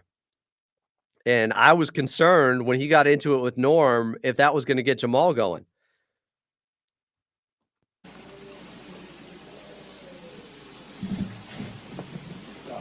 Just 20. What is this trolling? I don't understand why you hate Jamal. He didn't say anything wrong. Troll better. I obviously don't hate Jamal. I said I liked what he just said about the little kerfluffle with him and Norm. Turnovers as a team. They had 20 turnovers on their side. Just it feels like it's going to go back and forth between you guys. Just you knew how competitive this thing was going to happen, like execution wise. Just how important is it for every single possession kind of to value the basketball? Very important. I don't think what yawning tears, Jamal did not like that question because he thought it was an obvious one. How important is valuing the basketball? Yawning tears, you got to understand something. If Norm doesn't get it going, For instance, if he doesn't have the fourth quarter that he had, if Coach Lue doesn't stick with him, they don't win the game. Norm is one of those guys that either he gets it going or you're probably going to lose the series. You don't have many other options, especially because Bogey has been miserable through the first two games. Bogey's my guy. I stuck up for him when he came over and they said he's shooting 30%. I stuck up for him after he went over 12 against Detroit. He turned it around. He shot 50% from three the last 25 games of the season, but the first two games he's been bad. Just going away from Norm, you're taking away one of your biggest weapons. You can say, well, Batum is still a three-point threat. Not the way Norm Powell is. He ain't taking three-pointers off the bounce. He's not attacking closeouts. They're not the same at all.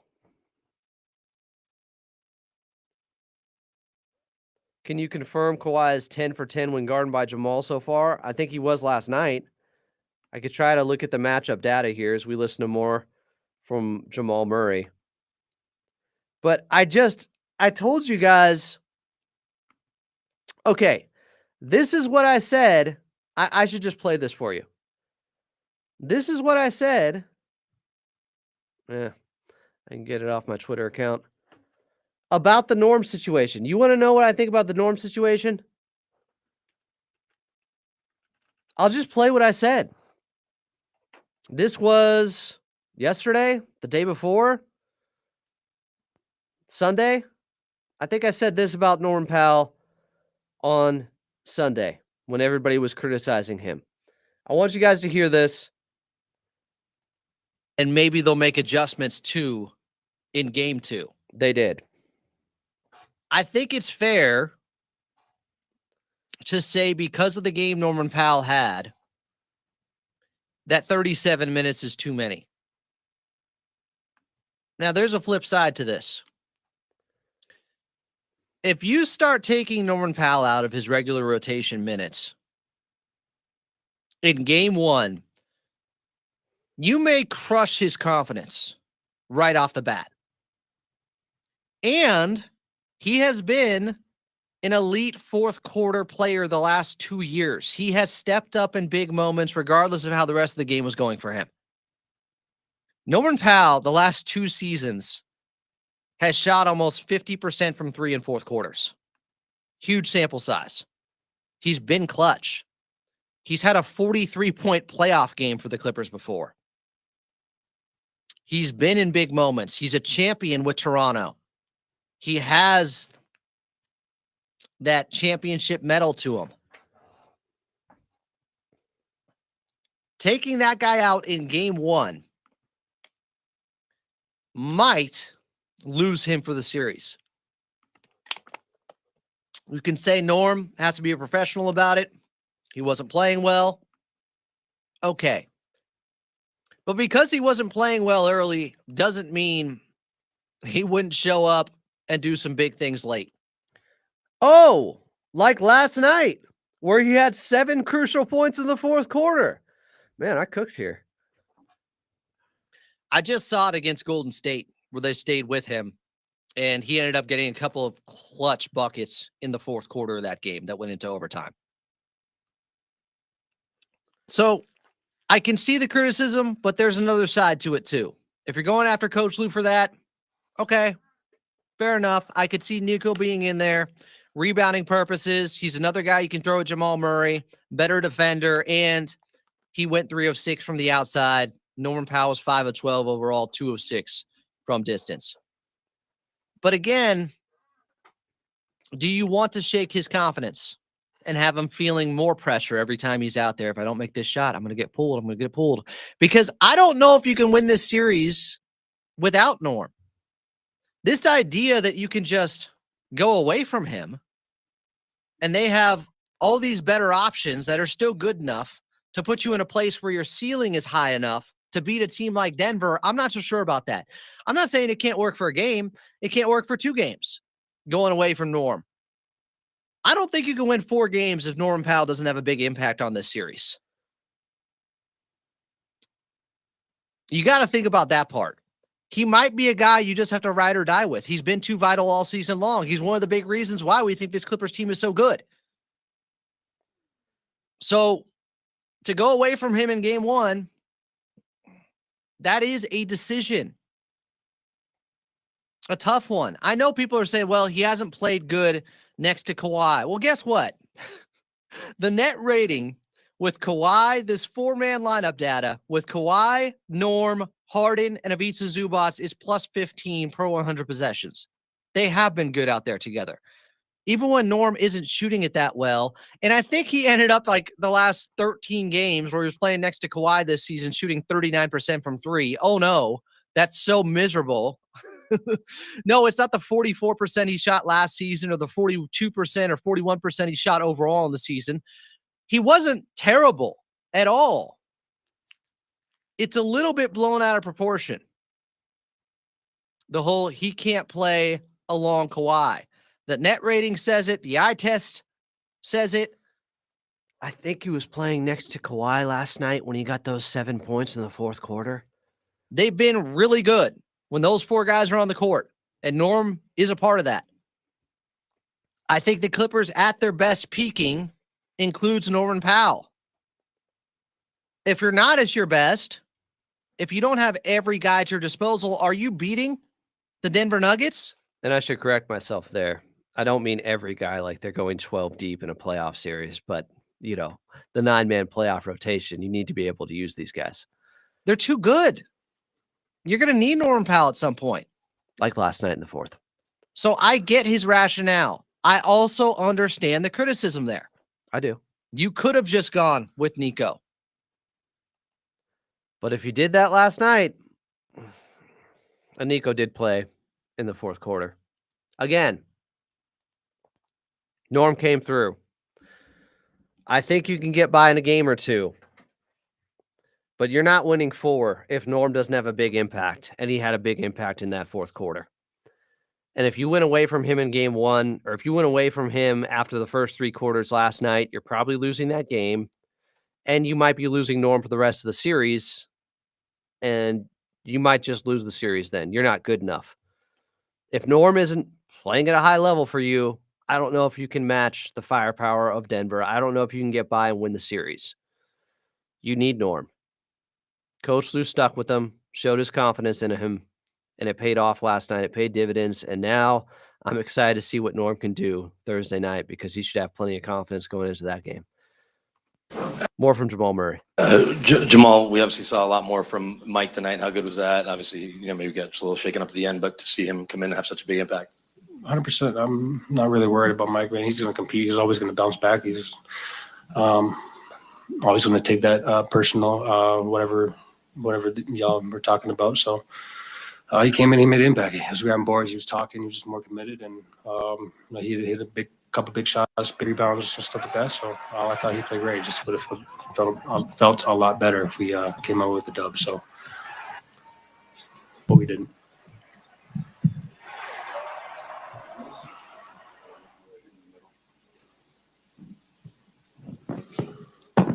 Jamal, you guys have been really good on the road the last couple of years in the playoffs. So what type of mentality do you guys need to bring to LA? Same kind of mentality. Just got to hit first and play fast and play with some confidence. You know what I'm saying?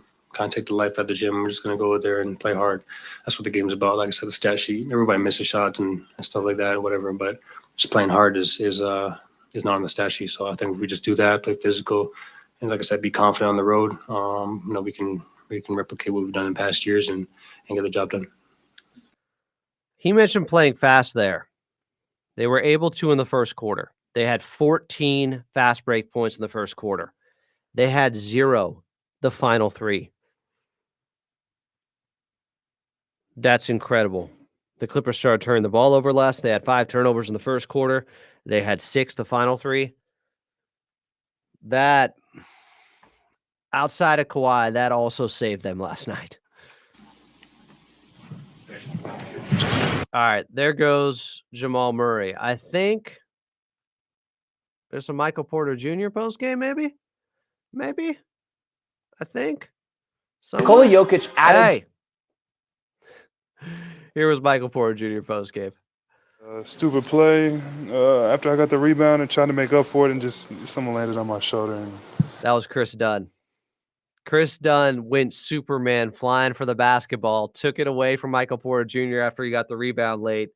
It ends up with Norman Powell, who knocks down that huge three-pointer. And by the way, he gave it to Kawhi topside. Kawhi gave it back to Norm before he hit that three-pointer. Kawhi said, no, take that shot. He had Jokic on him. Take him. You have the mismatch. Go. And Norm hit one of the biggest shots of the series so far. I never felt something like this in my shoulder, but it's good though. It's just a joint sprain, so it's nothing too serious. So, ooh, that's unfortunate. Hopefully, I can do what I can do to heal it up. With everything on the line, obviously that's going to push you even more to make sure you're good to go in LA, correct? Yeah, I never experienced a pain like this in my shoulder area. You know, I've had like rolled ankles, so I know what I can play through with that. I've never had this, but luckily it's on my left side, not my right side, so that's good.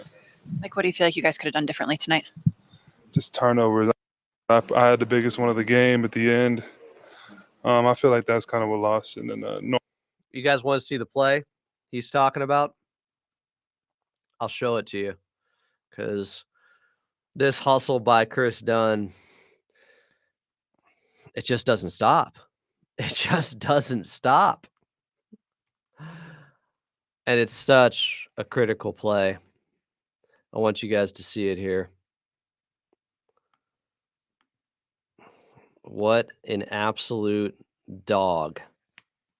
This was after Kawhi Leonard, end of shot clock, took a right wing three-pointer, tough shot over Christian Brown.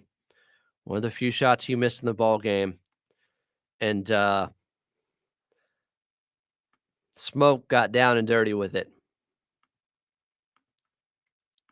Here's that steal. Oh, and yes, he lands, unfortunately, on Michael Porter Jr. like that. Don't love seeing a guy get injured this way. Look at MPJ's got it. Oh, ball just slips out of his hands. I don't even... Between this and Aaron Gordon missing that dunk, were the basketball gods actually smiling on the Clippers last night? But look how quickly Chris Dunn reacted. On the floor for it. Norm comes up with it. Do they show the extended play? Because Norm comes up with it, goes to the right wing, and then gives it back to Kawhi. Kawhi gives it back to Norm, and he hits a three-pointer over Nikola Jokic.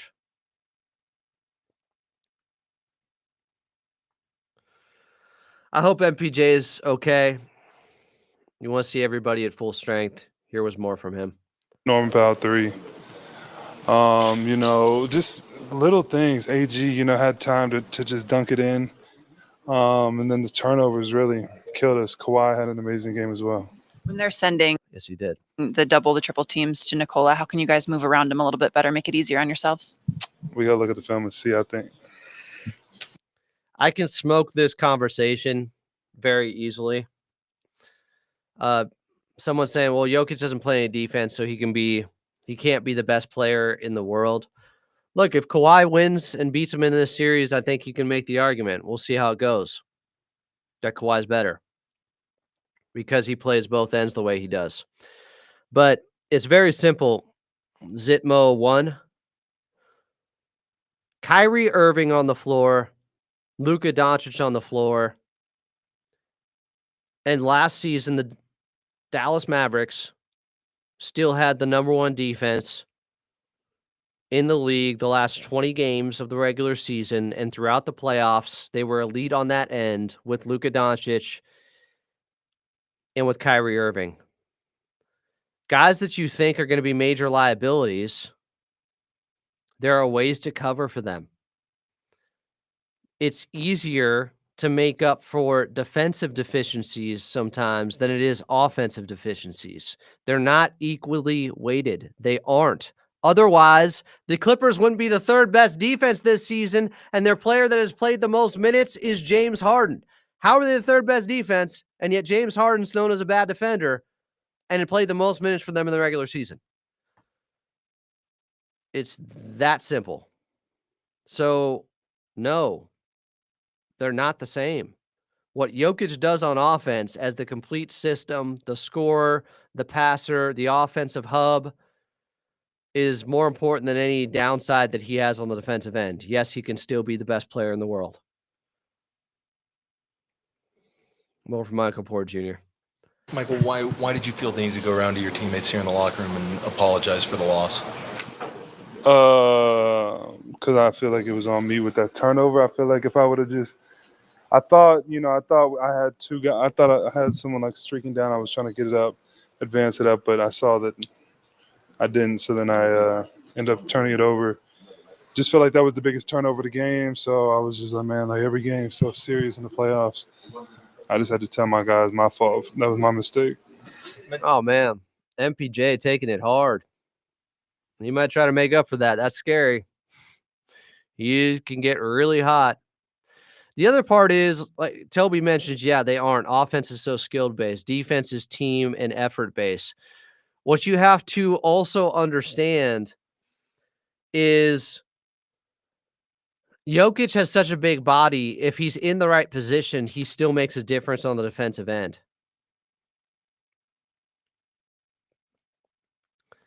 Like, Kawhi is not nearly the passer, the creator, the guy who bends the defense and manipulates the defense as much as Jokic can. There's a bigger difference between them with passing, probably, in what impacts the game than there is between maybe them defensively and how much that can impact the game. All you need to see is, yes, they are 25 points better per 100 possession with Nikola Jokic on the floor than when he's off the floor. They go from the best offense in the league with Jokic on the floor to the worst offense in the league with him off the floor. That's all you need to know. He is that impactful. Mentally, what did it take for you to overcome the way game one went for you? I'm a mentally strong person, so I'm pretty resilient, I think. So I just was trying to be more ready to go today. It sucks that it ended how it did, without the win. But I tried to be a little bit more ready to go today. I'm dealing with some stuff, behind the scenes, that has been affecting the way I play, like some physical stuff, with my shoes and the brace that I wear that's been bothering me. So I've been thinking too much while I've been playing the last few games of the regular season and the first game. But tonight I just try to compete. I did say SGA is the MVP this season. He's going to be the MVP this season because there's too big of a difference between their win-loss totals. And so I get it, but I think Jokic has an argument. We're able to contribute. So Michael Porter Jr. is banged up, like really banged up, it sounds like. And now he was before the shoulder issue. So much more, statistically, certainly. Is that something to build on, that whatever you're doing to work through the... See, I don't agree with this from Ray. If Kawhi had 80% of Jokic's passing, we would have already won a ring. The reason they haven't won yet is because of health. That's it. Toby says, the only thing I'll add, Adam, Kawhi definitely bends the balance of the floor on defense. Teams avoid running their sets to wherever he is, blocking off areas of the floor. But overall, I agree with you. I'm not saying he doesn't bend the floor. I'm saying to the extent that Jokic can. Jokic makes passes that should be 2 passes away in 1 pass. It's insane. You're dumbing it down, Zitmo. Well, Kawhi plays both ways. They're not equal. How much Jokic impacts the offense is greater than how much Kawhi affects both ends. Jokic is that special. Now, Kawhi has a chance to prove otherwise in this series. They come out winning the series, he outplays Jokic, then you can make the argument. But you just can't right now. Let's not forget, Jokic came back on Kawhi 3-1. Jokic has 3 of the last 4 regular season MVPs. He has a recent finals MVP.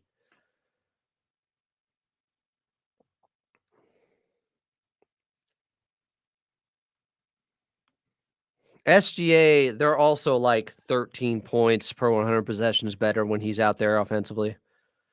He is very, very impactful. He runs their offense. What do you mean? How is he impactful?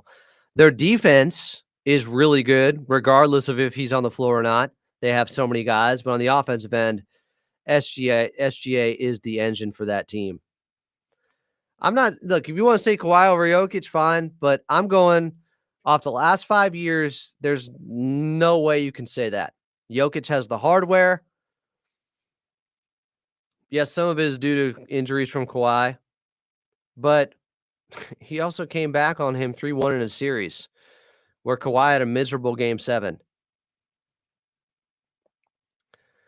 Yeah, the passing is because of the size also. Luka, LeBron, Jokic, their size. They can see over defenders. If Kawhi outplays him in this series,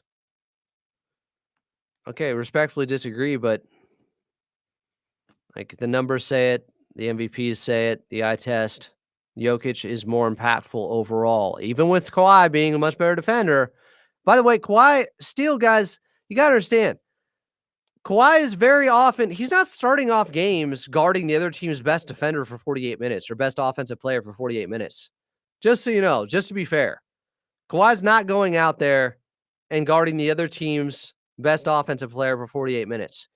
He gets some possessions late in the game. That's not the same thing. You can't be as impactful on defense if you're not guarding the other team's best player the entire game, and Kawhi most definitely is not. He hasn't done that since San Antonio days because it's tougher when you're asked to do more on the offensive end. I'm just saying, overall, Kawhi has won more head-to-head matchup wins over Jokic. Is that even true? I don't even know if that's true.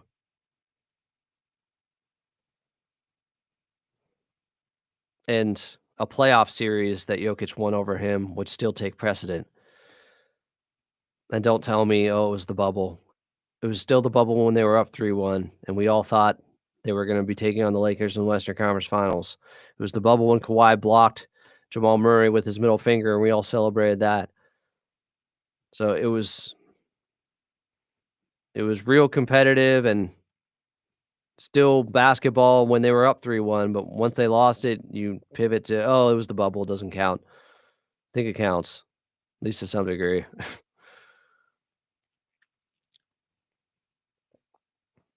People are hating on Jokic. Zitmo doesn't have much of an argument. Go check the stats. Jokic averaged a 30-point triple-double this season. He's going to finish top 2 in MVP for the 5th straight year.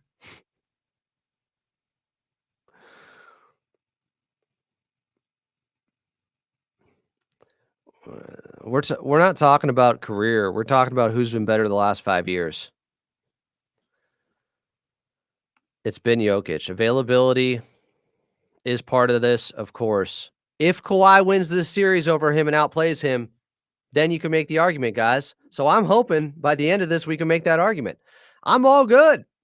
I'm all good with it. Look, I think Kawhi at his best might be the best player in the league. Still.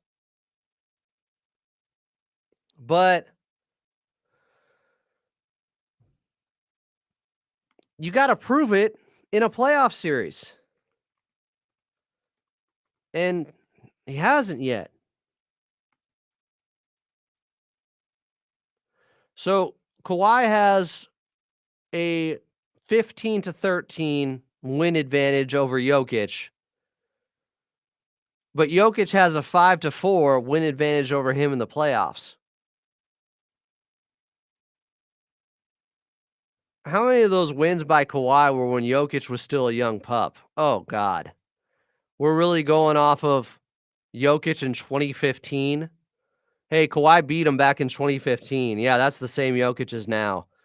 See, that's why context is so important. Who cares that Kawhi got the best of him in 2015 and 2017? Kawhi came out and won the first 6 matchups against Jokic in 2015 and 2017 and 2018, long before Jokic was this player. Come on, man. Jokic has dominated since 2019, 2020. Go look at that record. Get out of here. I understand availability is out of a player's control, but it has to be factored in. Jokic, we've seen more of him the last 5 years. I haven't seen enough of Kawhi. He hasn't survived a playoff series since the first round of 2021. I have to get a larger sample size to say he's better than a guy who's been consistently available. Because Jokic was terrible last night, terrible in a triple-double. That's the standard. He had a terrible triple-double last night. We're going off one game? I'm not going off one game. Guys, I don't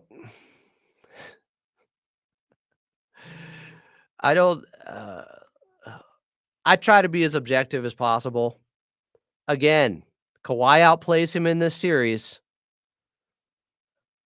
I'm right there with you. Now you have the argument. Now you can say Kawhi is better. But saying that right now is bias. Jokic has 3 of the last 4 MVPs and a finals MVP in the last 2 years. You could not say Kawhi has been better over that stretch than Jokic. But if he wins this series, you can say Kawhi at his best versus Jokic at his best. Yeah, you can make the argument. You can say Kawhi is more available, or Jokic is more available than Kawhi, but you can't say better. Jokic beat him in their most recent playoff series. All right, I'm done with this conversation. Some people are to be reasoned with. More from Michael Porter Jr. Challenges didn't affect you much. Yeah. I definitely feel like I mean, my team is going to need me, so I got to be ready to go, and I got to figure out this shoulder so I can be ready to go game 3. The rebounding in particular, 6 offensive rebounds for you tonight. How did that get you going?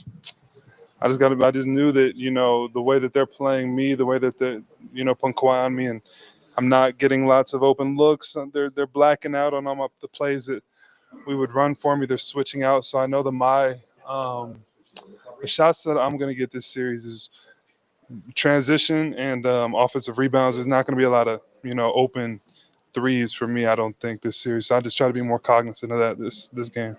What's been causing the brace to bother you? Yeah, it broke. My one I was in for the last 3 years broke. So the one I've been trying to get used to a new one. None of them seem to fit right, and it's just affecting my movement, and I'm not used to them. So I haven't been as confident in my movements since that one had broke that I've been in for the last while. How hard is it to deal with that at this point in the season? All right. There was Michael Porter Jr. post-game.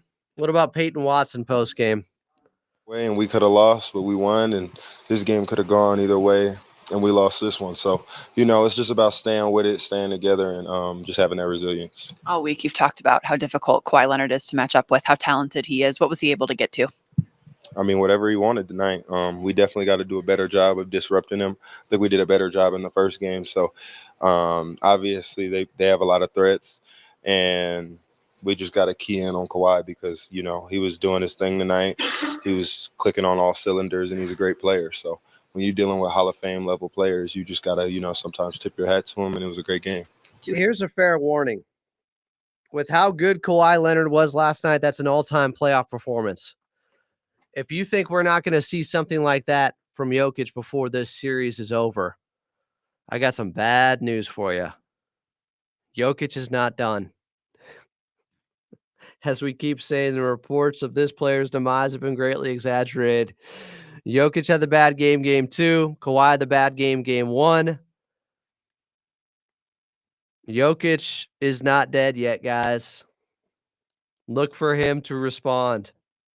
He is an all-time great. So this whole Jokic versus Kawhi and who is better, let's see how the series plays out. They have a chance to prove it on the court. I'm still expecting a 40-ball triple-double from Jokic at some point. Trust me. Y2 Kenyon. Talking Wild. Who's the other guy? Was it World D? Zitmo was the other guy. I hope you all stay around. I hope you all are here when Jokic goes nuclear, because it's going to happen. Can the Clippers absorb that and find a way to win anyways?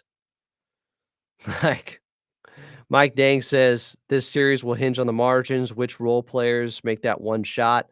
The stars will be stars. Because I know a lot of people that just don't even show up here once they're proven wrong. Sebastian, Free TV, they just go into hiding. I know somebody that deleted a tweet earlier saying Kawhi was cooked. Soft. More from Peyton Watson. 2 games in, how would you describe the way the series is going to be? Like I said, a dogfight. It's not going to be easy. Neither team is going to be handed a series win. So it's definitely just going to be one of those ones where it's a grind. But I see every game being pretty much close, and I see us fighting to the end with these guys. They're a really talented team. How much does it hurt losing home court advantage and leaving here 1-1 instead of 2-0? It hurts because we need every game, even if we were on the road and we dropped 1 game or 2 games. I mean, every loss hurts at this point in the season. Every team is racing to 16 wins. So I think we just got to keep our heads high, be positive, not get too down on ourselves, and be ready for the next game. What did you see with that dust up with Jamal in the third quarter? Like, it's amazing how people will twist things. Because I know Jokic is going to get a 40-piece at some point, that means I'm a Joker or Nuggets fan. I have eyes. I watch ball. I watch everything. Know your enemy. Know what you're getting into. I'm sorry I got to alert you that Nikola Jokic is him and still had a triple-double and a loss that easily could have been a win for them last night. I'm trying to present the facts, be impartial, be as unbiased as I can be. And people are going to spin that as, oh, you sound like a Joker or Nuggets fan. All right. When what I say comes true, I'm not going to be mouth agape like, wow, I didn't know Jokic had this in him. I don't think you guys know what you're dealing with. Maybe you forgot. Jokic is a bad, bad man. I didn't expect Clippers in 4, Clippers in 5. I said Clippers in 6 for a reason. And I also said I could see Denver winning in 6. Oh my God, Miss Shakes. Just completely taking everything I say out of context and twisting it. You acting like Kawhi doesn't have a championship pedigree. I'm literally saying Kawhi can prove he's a better player than Nikola Jokic in this series.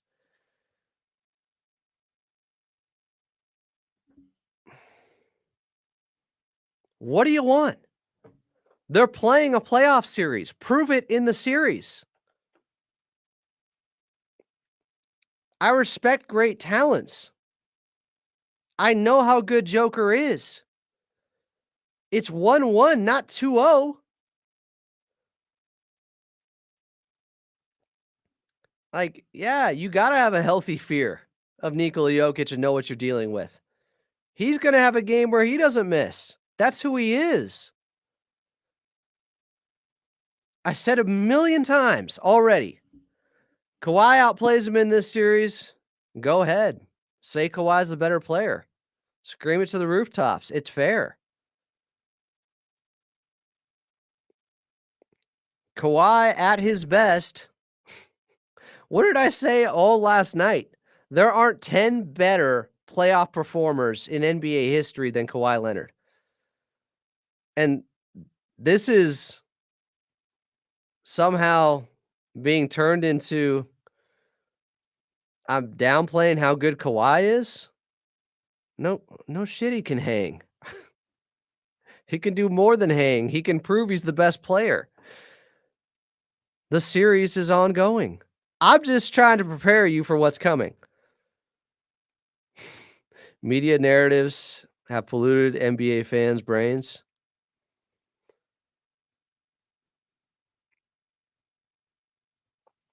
More from Peyton Watson. What did that do for the team, if anything? Just competitive energy. I think Jamal felt as though the refs missed a call, so I think he went to foul intentionally, just kind of to make a point. And obviously, Norm, he reacted a way that, that'll escalate a situation at times. So, I'm not mad at either guy. It's Wait, what? that, intentionally, just kind of to make a point. And obviously, Norm, he reacted a way that, that'll escalate a situation at times. So, I'm not mad at either guy. It's just competitive energy flaring. Jamal All right. I'm cool with that. Not mad at either guy. said he wasn't worried about MPJ. Obviously, your locker's right next to him, but how good was it to see him bounce back and have the contributions he had? It was good. I mean, I don't ever think anything was wrong with him. I don't think that anything ever was negative or bad about, his game. I think that he's Mike Porter Jr. and he'll be Michael Porter Jr. yesterday, today, and tomorrow.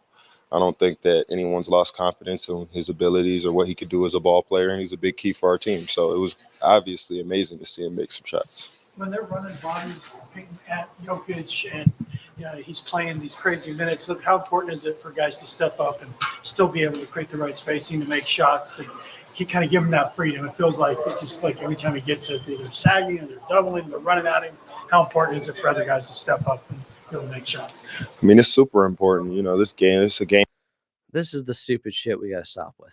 Jokic is not great at him. He's a flopper. If Zubats got the calls Jokic got, he would be better. Can Zubats shoot threes over 40%? Can he pass like he has eyes in the back of his head like Jokic? Like, what the is this just trolling? You can't be serious. Yes, I did say before the series started, I think Ivica Zubats can get the best of Jokic in a game. Yeah, I'm taking phone calls. Even if you want to say wild stuff like Dodgers Empire said. Some people in here might be getting humbled before this series is over. I hope Nikola Jokic ain't looking at some of these comments. My God. Why am I taking offense? I am not a Denver Nuggets fan, but I know how silly some of this stuff sounds.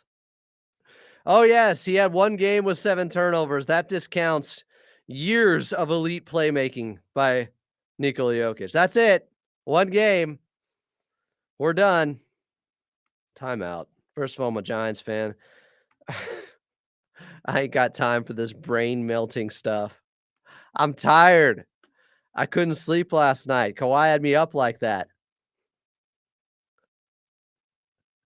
Zubats has 1 triple-double in his career. Jokic has averaged a triple-double for this season.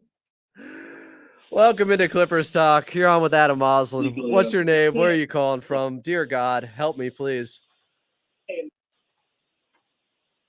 You're on Clippers Talk. Caller. Zubats has 1 triple-double in his career. Jokic The caller's too busy listening to me on the delay. Welcome to Clippers Talk. You're on with Adam. They're about to realize they're on. Dear God, help me, please. Caller, do you want to say anything? You're on Clippers Talk. Caller. Caller. Maybe. Adam, hear me? You're on. You're live right now. Caller.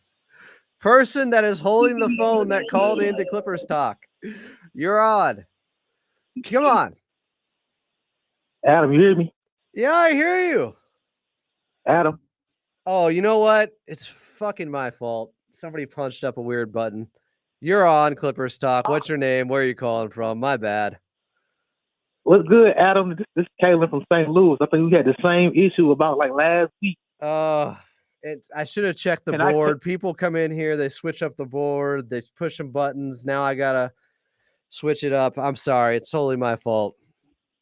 No, you Kalen. fine. I think last time I came in hot. I think I could before you could introduce me. That's what happened last time. Fucking shit. I'm too tired. I'm not running on all cylinders. I'm not like Kawhi last night. Man, we appreciate your efforts, man. I just want last night was so beautiful to watch, man. It was so beautiful. And I just want to say, like, all the haters, man, every time y'all try to bury Kawhi, he just rises like the Undertaker. Every time. Yeah, he's Screaming A. Smith. You want to hear, you know what? I've heard enough from Peyton Watson. Do you want to hear Stephen A. Smith on Kawhi? Do you want to hear some of the stuff he has said about Kawhi over the years? Because just terrible. This absolute clown. Listen to this guy. I'm just talking about basketball analysts out there who praise Kawhi Leonard so much. I'm sick of y'all. This is the worst superstar. I can make a case this is the worst superstar in the history of sports. Kawhi. Oh my God. This is just. And Adam, the worst part about it, you hear him today, the moonwalking that he is doing is ridiculous. Oh, is he? Hold on. I'll get to that. I'll get to that. In the case of Kawhi Leonard, what about this first? What about this first? What about this, Kalen? In the case of Kawhi Leonard, I stand alone probably on this, but I don't care. I think the man should retire. I'm sick of these injuries to Kawhi Leonard. I'm not questioning the legitimacy of them in any way, but my God, him and Paul George have played a grand total of about 20. In the case of Kawhi Leonard, I stand alone probably on this, but I don't care. I think the man should retire. All right. I'm sorry, Kalen. Continue. No, you're fine. But the moonwalking from that to in the tone that he has today is like two different worlds. They're trying to rewrite like they didn't go publicly and say the things that are saying. Marcus Morris was on the show today and basically used the cop out from Stephen A. All right. Hold on. I want to hear this now. If you're going to bring it up, we're going to play it. I got it. Cool. Playoff games to get into. And, you know, I was a teammate with Kawhi for 4 years, and every time we were in the playoff and he was healthy, he was putting on magical performances. Like I said, when Stephen A. laughed and went crazy and started running around over there in the studio. Get him, Mook. Get his ass. Kawhi Leonard is the guy. He has put teams on his back when they needed the most. If he's available, he is the guy, and he's going to continue to play well because I don't even see him slowing down, to be honest. Okay. Surprise Shannon Sharp's on today. Hey, Stephen A., let me just get the debate question in here. Does Kawhi get the appreciation that he deserves? Yes, he does. What?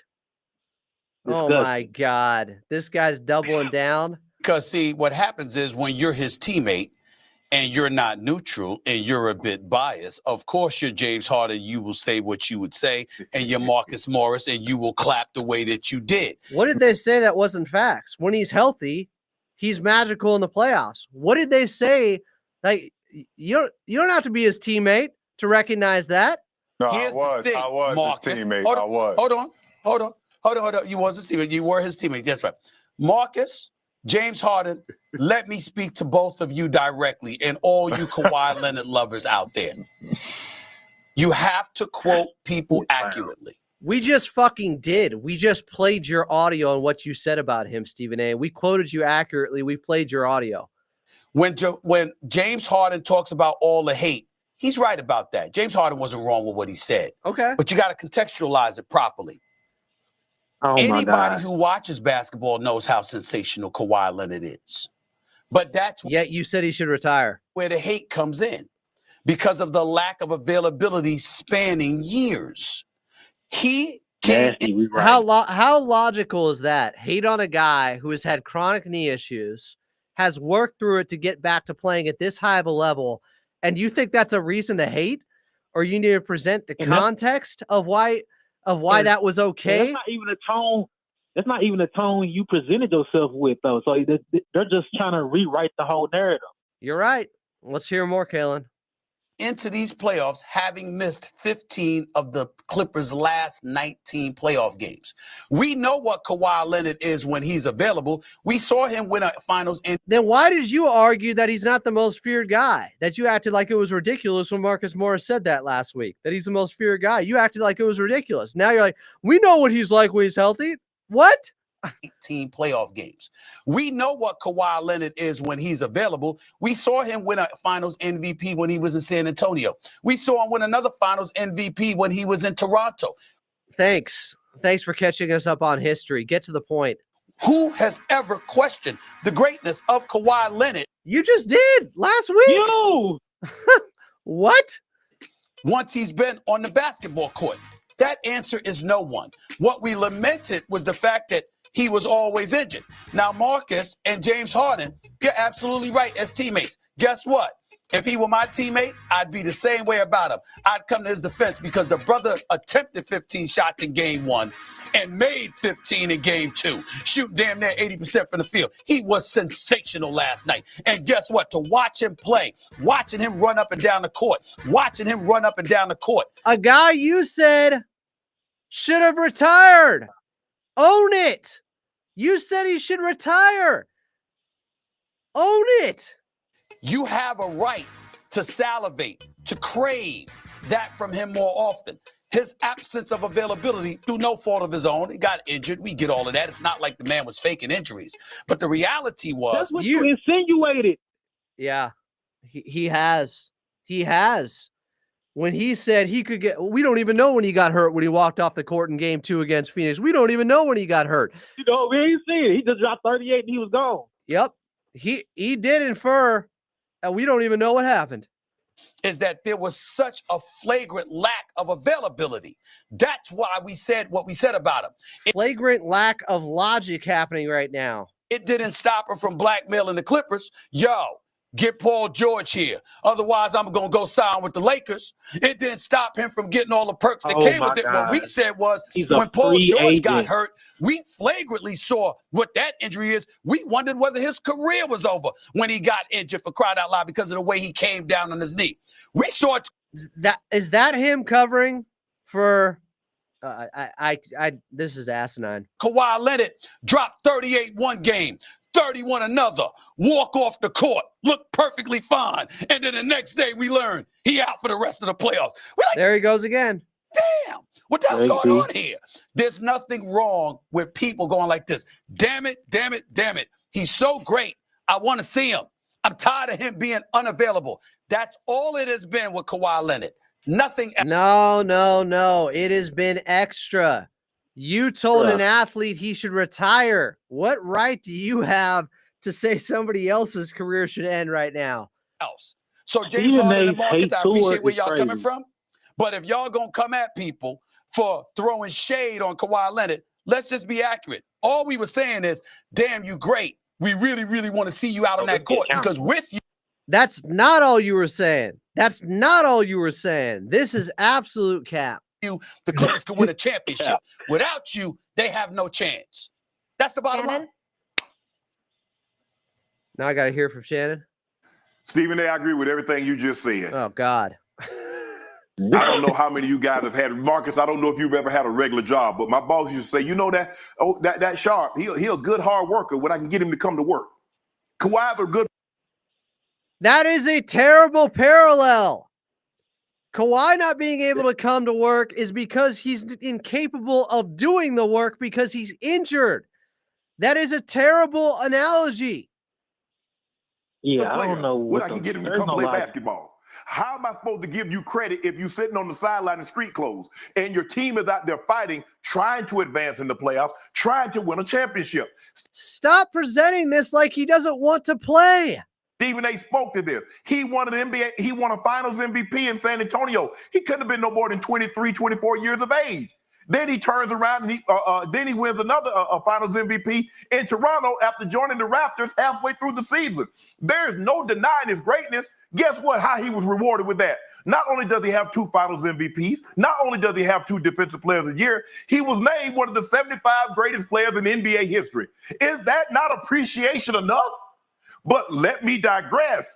Bro, if you're not on the court, what am I appreciating? What am I supposed to give you credit for? Appreciate that 15 How about 19 last night.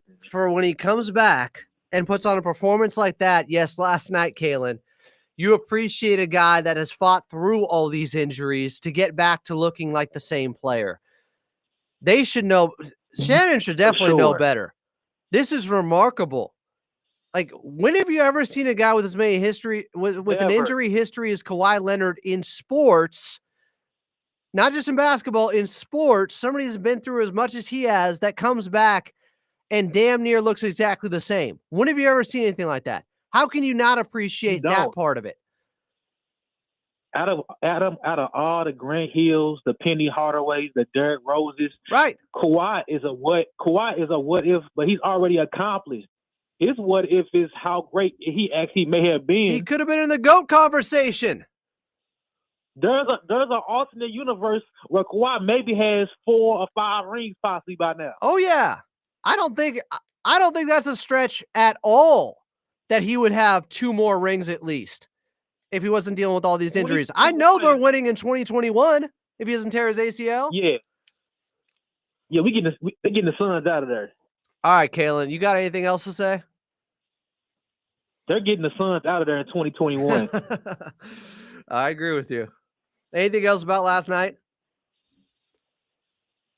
Man, I just want to say that I think he is probably one of the most mentally tough athletes you will ever see to go through continuous rehab and start from the bottom of the mountain and rebuild back up if something unfortunate happens, and then have the ability to come out and do what he did last night. It's a special athlete, man. All right, my friend. Appreciate you calling in again. Kalen, be good. Take care, Adam. You too. Kalen in St. Louis there. Jonathan Ings called in. Jonathan, what do you want to say? Oh, man. I think my collective IQ has been lowered by Stephen A. and Shannon Sharp spouting nonsense. I'm sorry, guys. I had to hear it. I hadn't heard it. Some people are complaining. They want to talk about actual game analysis. Do we not do enough of that? I can't listen to this stuff once in a while. I don't do this very often. Even in the chat too, it's just so much nonsense. And I got I removed message about Jokic and Zoo. It's just like Jokic averaged a triple-double this year. Zoo has never even sniffed a triple-double average in his career. So it's like, come on, guys. What are we doing here? Has 1 triple-double for his career. Another guy just averaged a triple-double for an entire season. We can't compare them. Yeah, so it's just like the level of takes in this devolved into a Skip Bayless, Stephen A. Smith kind of thing. Yeah, It's just exactly. like, you guys pushed me towards this with Zubats versus Jokic or Kawhi versus Jokic. You can't argue that Jokic hasn't been better the last 5 years. You can't. There's no way to explain away. Kawhi has a chance to prove that when healthy, he's the better player in this series. He has a chance to. And then you got the ammunition you need. But right now, it's Jokic's title to lose. But if Kawhi takes it away in this series, I'm all for it. Yeah, and there's people who are in this chat that are Harden haters too. It's just like one guy wanted to bench Harden in the clutch last night because we were getting out rebounded, and I had this really long debate with him. It's like you're willing to lower your floor to bench Harden? Like, come on, what are we doing? Harden is not the guy you're benching. It would have been Norman Powell to up the rebounding. Right. Yeah. And it was just a stupid debate on. I had to look up stats for it, and just like it was a really stupid take. I'm moderating some of these fools. I can't help them. It's awesome that Kawhi has a slight head-to-head winning record against Jokic because of games from 2016. But I don't think that's the same version of Nikola Jokic. And look, I am a Kawhi believer. I have said for years, I think a healthy Kawhi is one of the greatest players in NBA history, and he would have a GOAT case if he wasn't injury plagued. So people say, "Oh, you sound like a Denver fan." It's like, what? Hey, I'm just being factual with it. There's no way to get around that Jokic has been the best player in the NBA the last 5 years. There's no argument otherwise. But if Kawhi wins this series, depending on how it goes, He can make an argument that he's still the best when he's healthy. He can.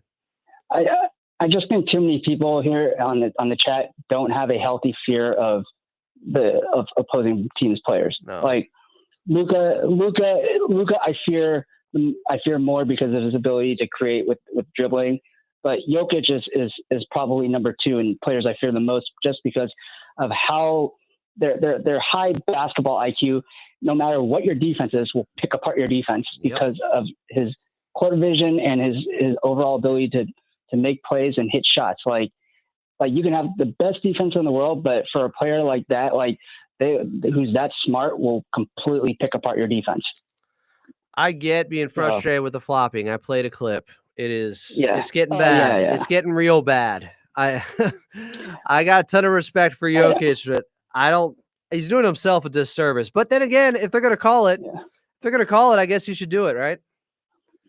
Yeah, and I mean, it's kind of for us, like we look in the mirror. I know they legislated some of the stupid flopping stuff out of the game over the years, but like we have James Harden. Come on.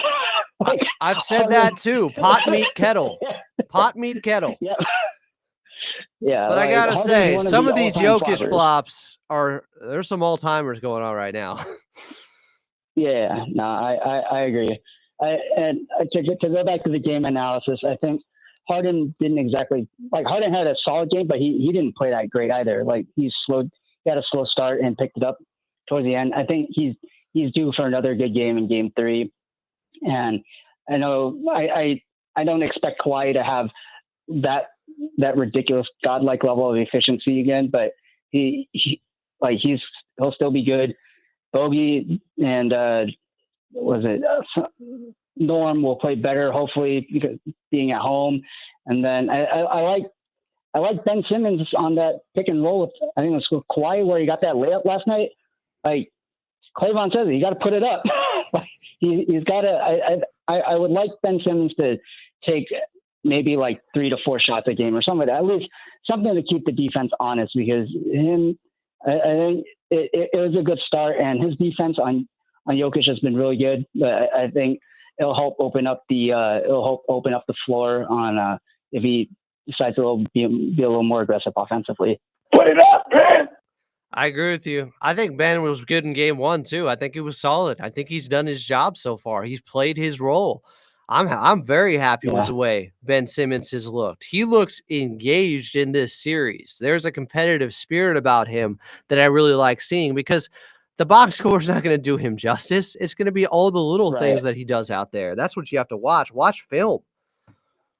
Yeah, and it was good. It was a pretty good, brilliant move by Ty, subbing Zoo out early, bringing in Simmons, so that way when the second quarter started, like we made sure that Zoo and Kawhi were on the floor, because I think having Zoo in there helps provide another outlet for Kawhi as a threat, because with all the doubles that he's getting, like I don't know, part of it back in Game 1, like Kawhi getting double, like with him playing with an alt bench lineup, is just guys aren't necessarily a threat to a certain extent. So the Nuggets were able to double more effectively, but with Zoo out there, like you got to think about whether or not to leave him. So that helps with some of the spacing. So I think that might be an adjustment that the Nuggets are try to not overreact. So I don't know. We'll see. But the spacing definitely in that second quarter with Zoo and Kawhi and a bench lineup was a lot more pristine than Game 1. To put a bow on this Kawhi versus Jokic thing, again, Kawhi outplays him in this series. You have all the ammo you want to say that he's the better player, and I probably will be right there with you. I got to see how the context of this. If Jokic goes off and they lose in other ways, that's different. But to put a bow on this, Zitmo says Kawhi has been hurt the last 5 years. Okay, but the hypothetical of Kawhi being better than Jokic over the last 5 years, if he was available, or Kawhi playing at that high of a level, like we have seen a guy who's actually been out there and doing it at that high of a level. I'm going with that over the hypothetical of if Kawhi was healthy, he would have been doing it that high of a level too. I'm sorry. I have to be fair. I have to be balanced here. Jokic has been doing it. Kawhi might have been able to do it if he was healthy, but unfortunately he wasn't. So you have to give the edge to the guy who we actually saw do it the last 5 years and beat him in a playoff series. Kawhi was healthy then. I saw the game 7. I know it was in the bubble. I know it's different, but we all were celebrating when the Clippers were up 3-1 on them, when they were up 16, when they were up 18, when they were up 12 in game 7. Come on now. You got to be fair. We also have to talk about, like, going back to your availability thing, right, Adam? Like I'll just say the same thing for Joel Embiid. Joel Embiid, if he was healthy this year, would have been an shoe-in for all NBA. Like, coulda, woulda, shoulda. Like, he's hurt.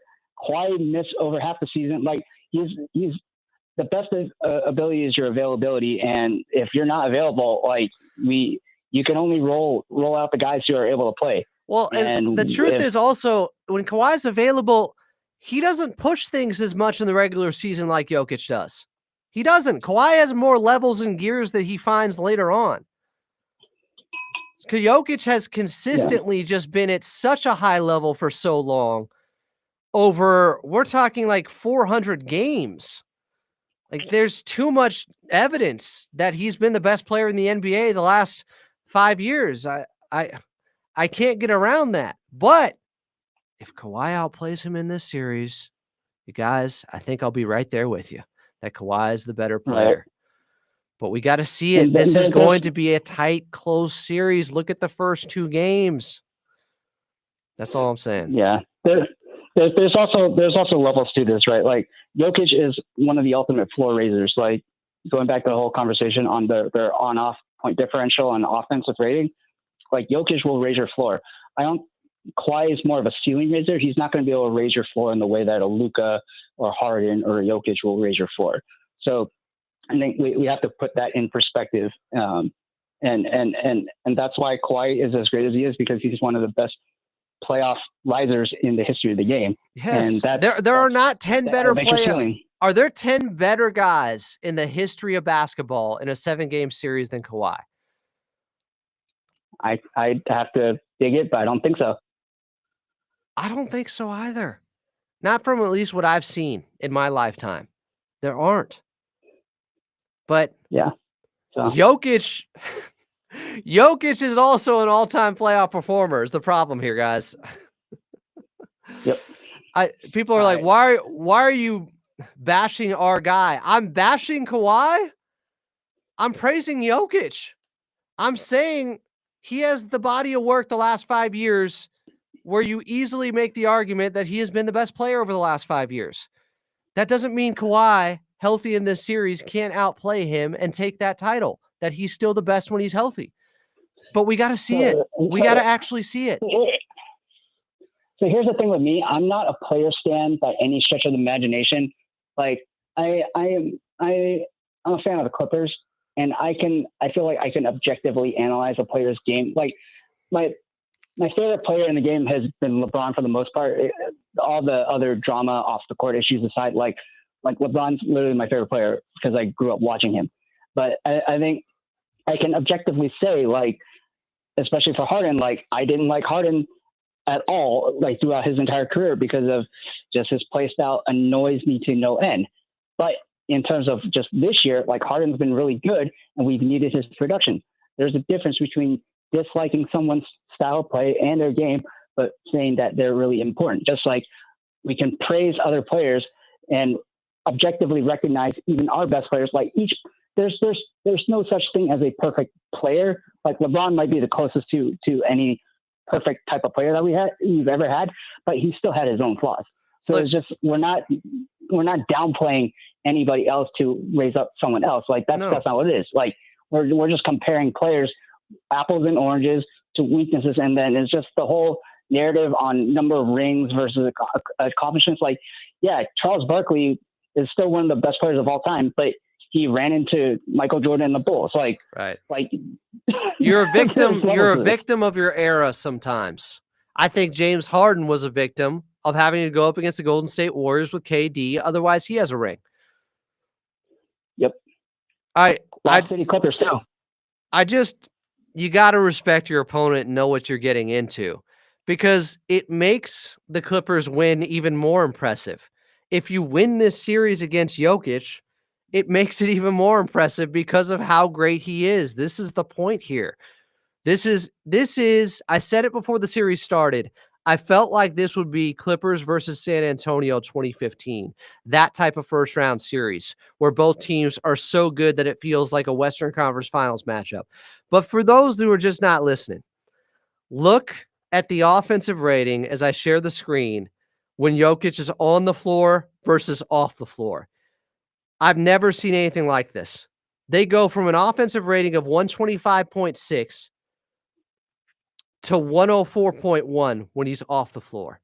They go from greatest offense ever to worst offense in the league. Like, that's not normal. That is a really special player. That's all I'm saying. So if the Clippers can beat this guy, well, what does that say about Kawhi? I guess that means, yes, he is the best player in the world still when he's healthy. You can make that argument, but we got to see it. That's where I'm at. Jonathan, anything else? Y2 Kenyon just clowned me on I grew up watching Braun, but I didn't see MJ. Yeah, I didn't. I was super young when saw both. MJ was there. I saw both. I saw both, and after 2016, I said, you can pick either guy. You can have an argument for either guy. Once I saw the 3-1 comeback in 2016, I'd seen enough, and I think it's that close between them two. Yeah, I agree, but for me, Braun pushes it because of his longevity, and just he's still 40 and playing at an elite level, and part of it might be is due to the era and modern medicine, but like LeBron has been doing this for 20. He's on year 22, and it's been 22 years of straight elite basketball. Like every time Jordan came back from retirement, he had an off year in order to ramp up, even though he went 6 or 6 in the finals. So it's just like that's why I would pick LeBron over Jordan because of his longevity. Yeah, I get the whole Jordan had the higher peak, LeBron had the longevity advantage, but I think there's less of a difference between peak than there is between longevity. If you want to say that's in LeBron's favor, like LeBron's peak is, I don't think it's right there with MJ's. And I think level of competition has been better. He's faced, everybody's like, well, look at the teams LeBron has. Like, look at the teams he's going against. No shit. There's more super teams. Here's the difference. Let me put it this way, Jonathan. I think I've said this before. You can run into a bad Pelicans team in the regular season now. You can run into a bad team, and because of the analytics and three-point shooting, you can lose that game where it just was different back in the 90s. Some team wasn't going to get hot from 3 and knock down 20 of them against you, and there's just nothing you can do. Like that's what makes today's league so much harder. I think that it's much more competitive. I'll say this to you too, Adam. I mentioned it a while back, but the talent pool that Jordan faced versus LeBron, like the talent pool is so much deeper now than it was back in the day because you have the influx of all the Europeans, and then people like I've been saying that too. People don't realize when they talk about expansion. Like, what do you mean? There's more teams now. Well, there's more good players to fill the teams now. When they expanded by 6 teams from 88 to 95, there wasn't as much of an international pool of great players to draw from. Now it's more of a world game. Like, look at the top players in the league: Giannis, Jokic, Luka. You can count Embiid, although he played for Team USA recently. This wasn't happening in the 90s. It's because the game opened up. Jordan deserves credit for that because he made it so much more popular, and these guys all started playing basketball. Yep. And then guys today are just way more skilled now, like across every position, like positionless basketball, right? You have AD who grew up playing point guard, and then he had his major growth spurt. He still has really good handles for a guy his size. And the guys back in the day, right? Like you had your archetype, like your centers, your power forwards, like your point guards, everything was archetypal. And now it's just because of the proliferation of skills. You have YouTube, and then NBA players are running camps overseas, and the influx of all this international talent. Like the league is the talent level is so much deeper and greater than it ever was in Jordan's day. And that's kind of where Jordan was dominant amongst his talent pool, but LeBron is been dominant with much more competition than Jordan had to deal with. I want people that keep saying this dumbass argument about how, oh, it's so much softer today. Go watch how the Houston Rockets just guarded Steph Curry off ball in game 1. Do yourself a favor. Go watch the videos out there and look how physical they were with Steph Curry and the shots he was still able to get off. Like, there's no argument that even older players say, yeah, we couldn't do stuff like that back in the day. The shooting, the high degree of difficulty shots that guys can make in today's league is totally different. Guys, go watch some of the playoff games from the 80s. Dudes wouldn't even be bothered to put a hand up at times on three-point shooters. That's real.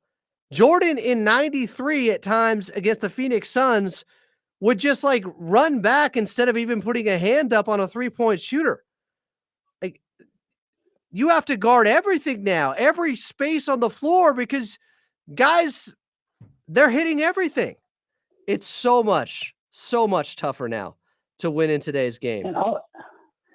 And also 20 years ago, right? How many shooting big men did you have outside of like Dirk? Right. And like maybe like one or two other guys. Now, do you understand why it's called a positionless league? Shoot.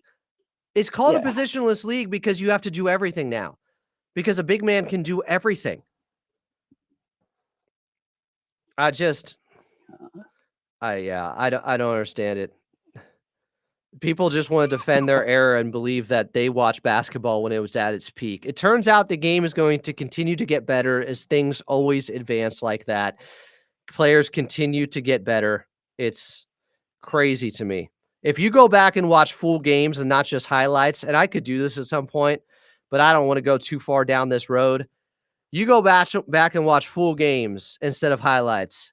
It doesn't look the way you remember it. Let me just put it that way. It's like a movie you used to love as a kid that doesn't necessarily hold up when you're an adult. But Jonathan, we got to table the conversation. I appreciate you calling in. All right. Thanks, man. Appreciate it.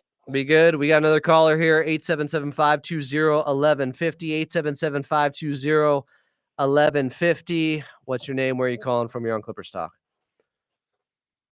It's Clipper Chris. Clipper Chris. How's it going, Adam? How you feeling? Oh, I'm feeling I'm actually trying to recover. I've been on vacation and with my son, and he already went back to Clovis, so I'm kind of getting myself ready to go back to the real world, back to work tomorrow. So I'm just trying to take it easy and enjoy some Clipper talk. Are you basking in the afterglow? Are you feeling good about this series tied up at 1-1, Clipper Chris? I was feeling so confident and feeling so good even before the series started. Once we got past the Golden State and we were officially in the playoffs, it was just a matter of time waiting for game 1 to start on Saturday.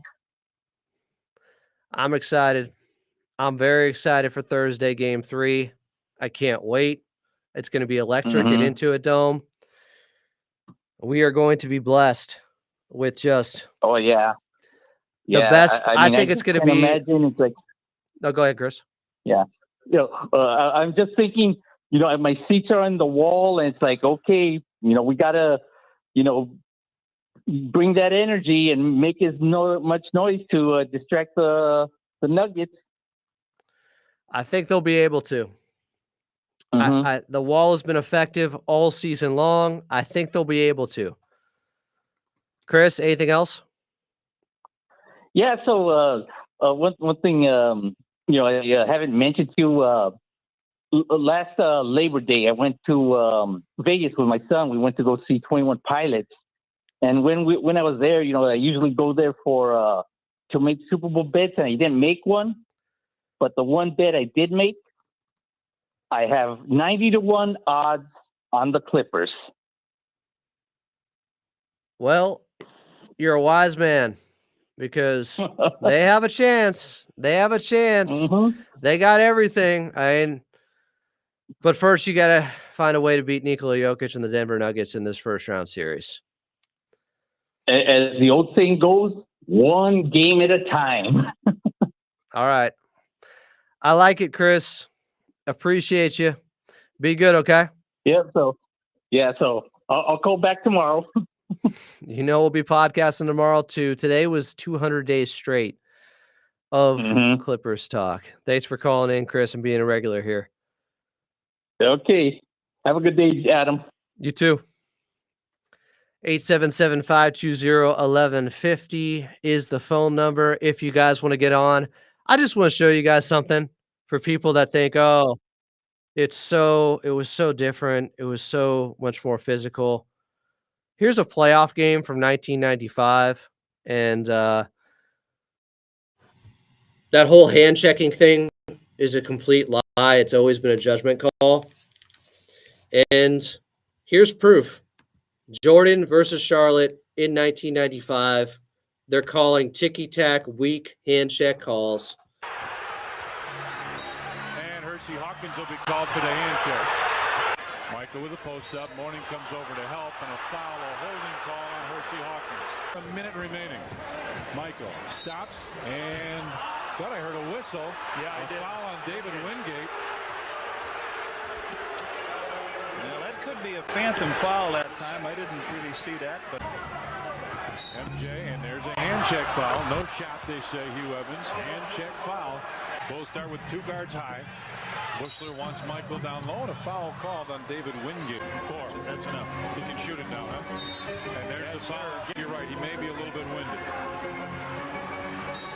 MJ on the baseline, and Hershey Hawkins called for the foul. Went down to the corner, comes off. Michael goes by everybody, hangs, no shot. 11 at 10.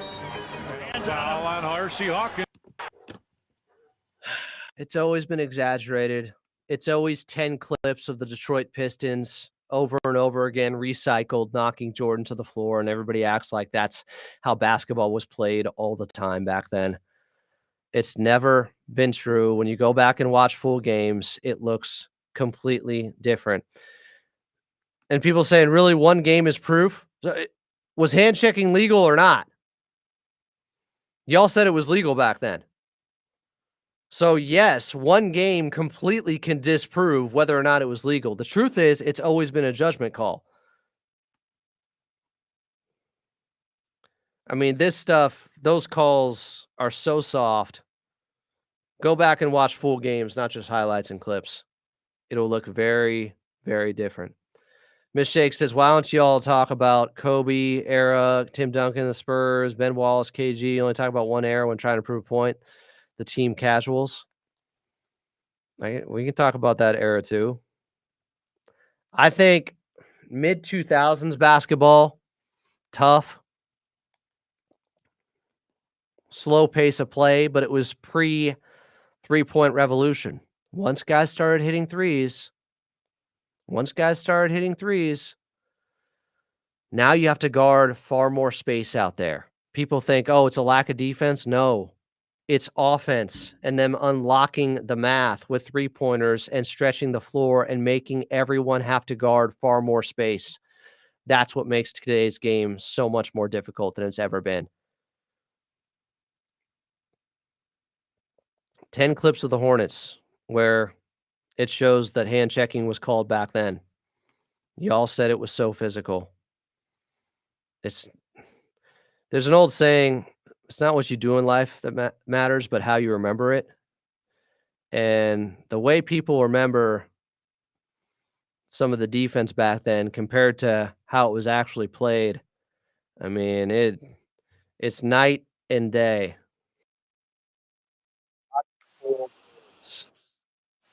Guys playing off of everyone, not even having to guard three-point shots because guys weren't hitting them, they weren't taking them. It's much harder when guys can hit shots from anywhere on the floor. I mean, I could show you a million clips of the same type of stuff I just showed you, but you'll probably just make the same excuses. I'm just saying it's not nearly as physical as you believe. One of the reasons the Detroit Pistons were standing out so much is because they were playing a different brand of basketball than anybody else. Somebody posted the every foul recently of the Pistons on Jordan in the playoffs. Every foul from the Pistons on Michael Jordan in the playoffs. Every single foul. To expose the fact that, yeah, I think things have been exaggerated a little bit. Maybe I'll find that for you guys another time, but it's out there if you want to see it. Like, just watch tape instead of feeding false narratives. Doesn't always hold up the way you think it would. But I get it. You have to defend MJ if he's your guy. So you say things were way harder back then. I don't care about MJ. I don't care about LeBron. I just care about the truth. That's what I'm interested in. Kawhi wins this series against Nikola Jokic. We're going to have all the arguments in the world to say Kawhi is the better player.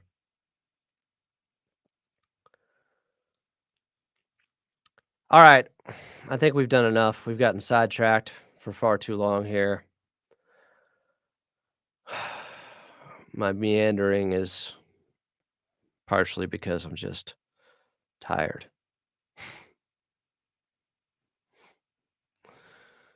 All right. Thanks to Lauren Rosen for joining the show. Thanks to you guys for calling in. Y2 Kenyon has been all over the place. Hey, Kenyon, why don't you call in? Show me what you got. Pull up then. 877-520-1150. Pull up then. Look, the tape is the truth. The truth is in the tape. Everybody can have their own ideas of what they think happened. The truth is in the tape. The video looks the same now as it did in the 80s and 90s. I used to think the 80s and 90s were the pinnacle of basketball too. Then I went back and watched full games. And I said, oh my God, thank goodness the game has evolved. If nobody's going to call in, I guess I'm out. Appreciate y'all. Be good. Clippers game 3 at Intuit Dome on Thursday. And yeah, if Kawhi keeps this up, anything is possible. Well, they should post the tape then, like I do. It's one thing to say I saw it. Cool. You're saying it looked like this. I'm saying here's what the tape actually shows. I think it's a pretty good argument to just go to the tape instead of just people's memories. The memories are flawed. Talk to you guys tomorrow. Love y'all. Be good. Off the air.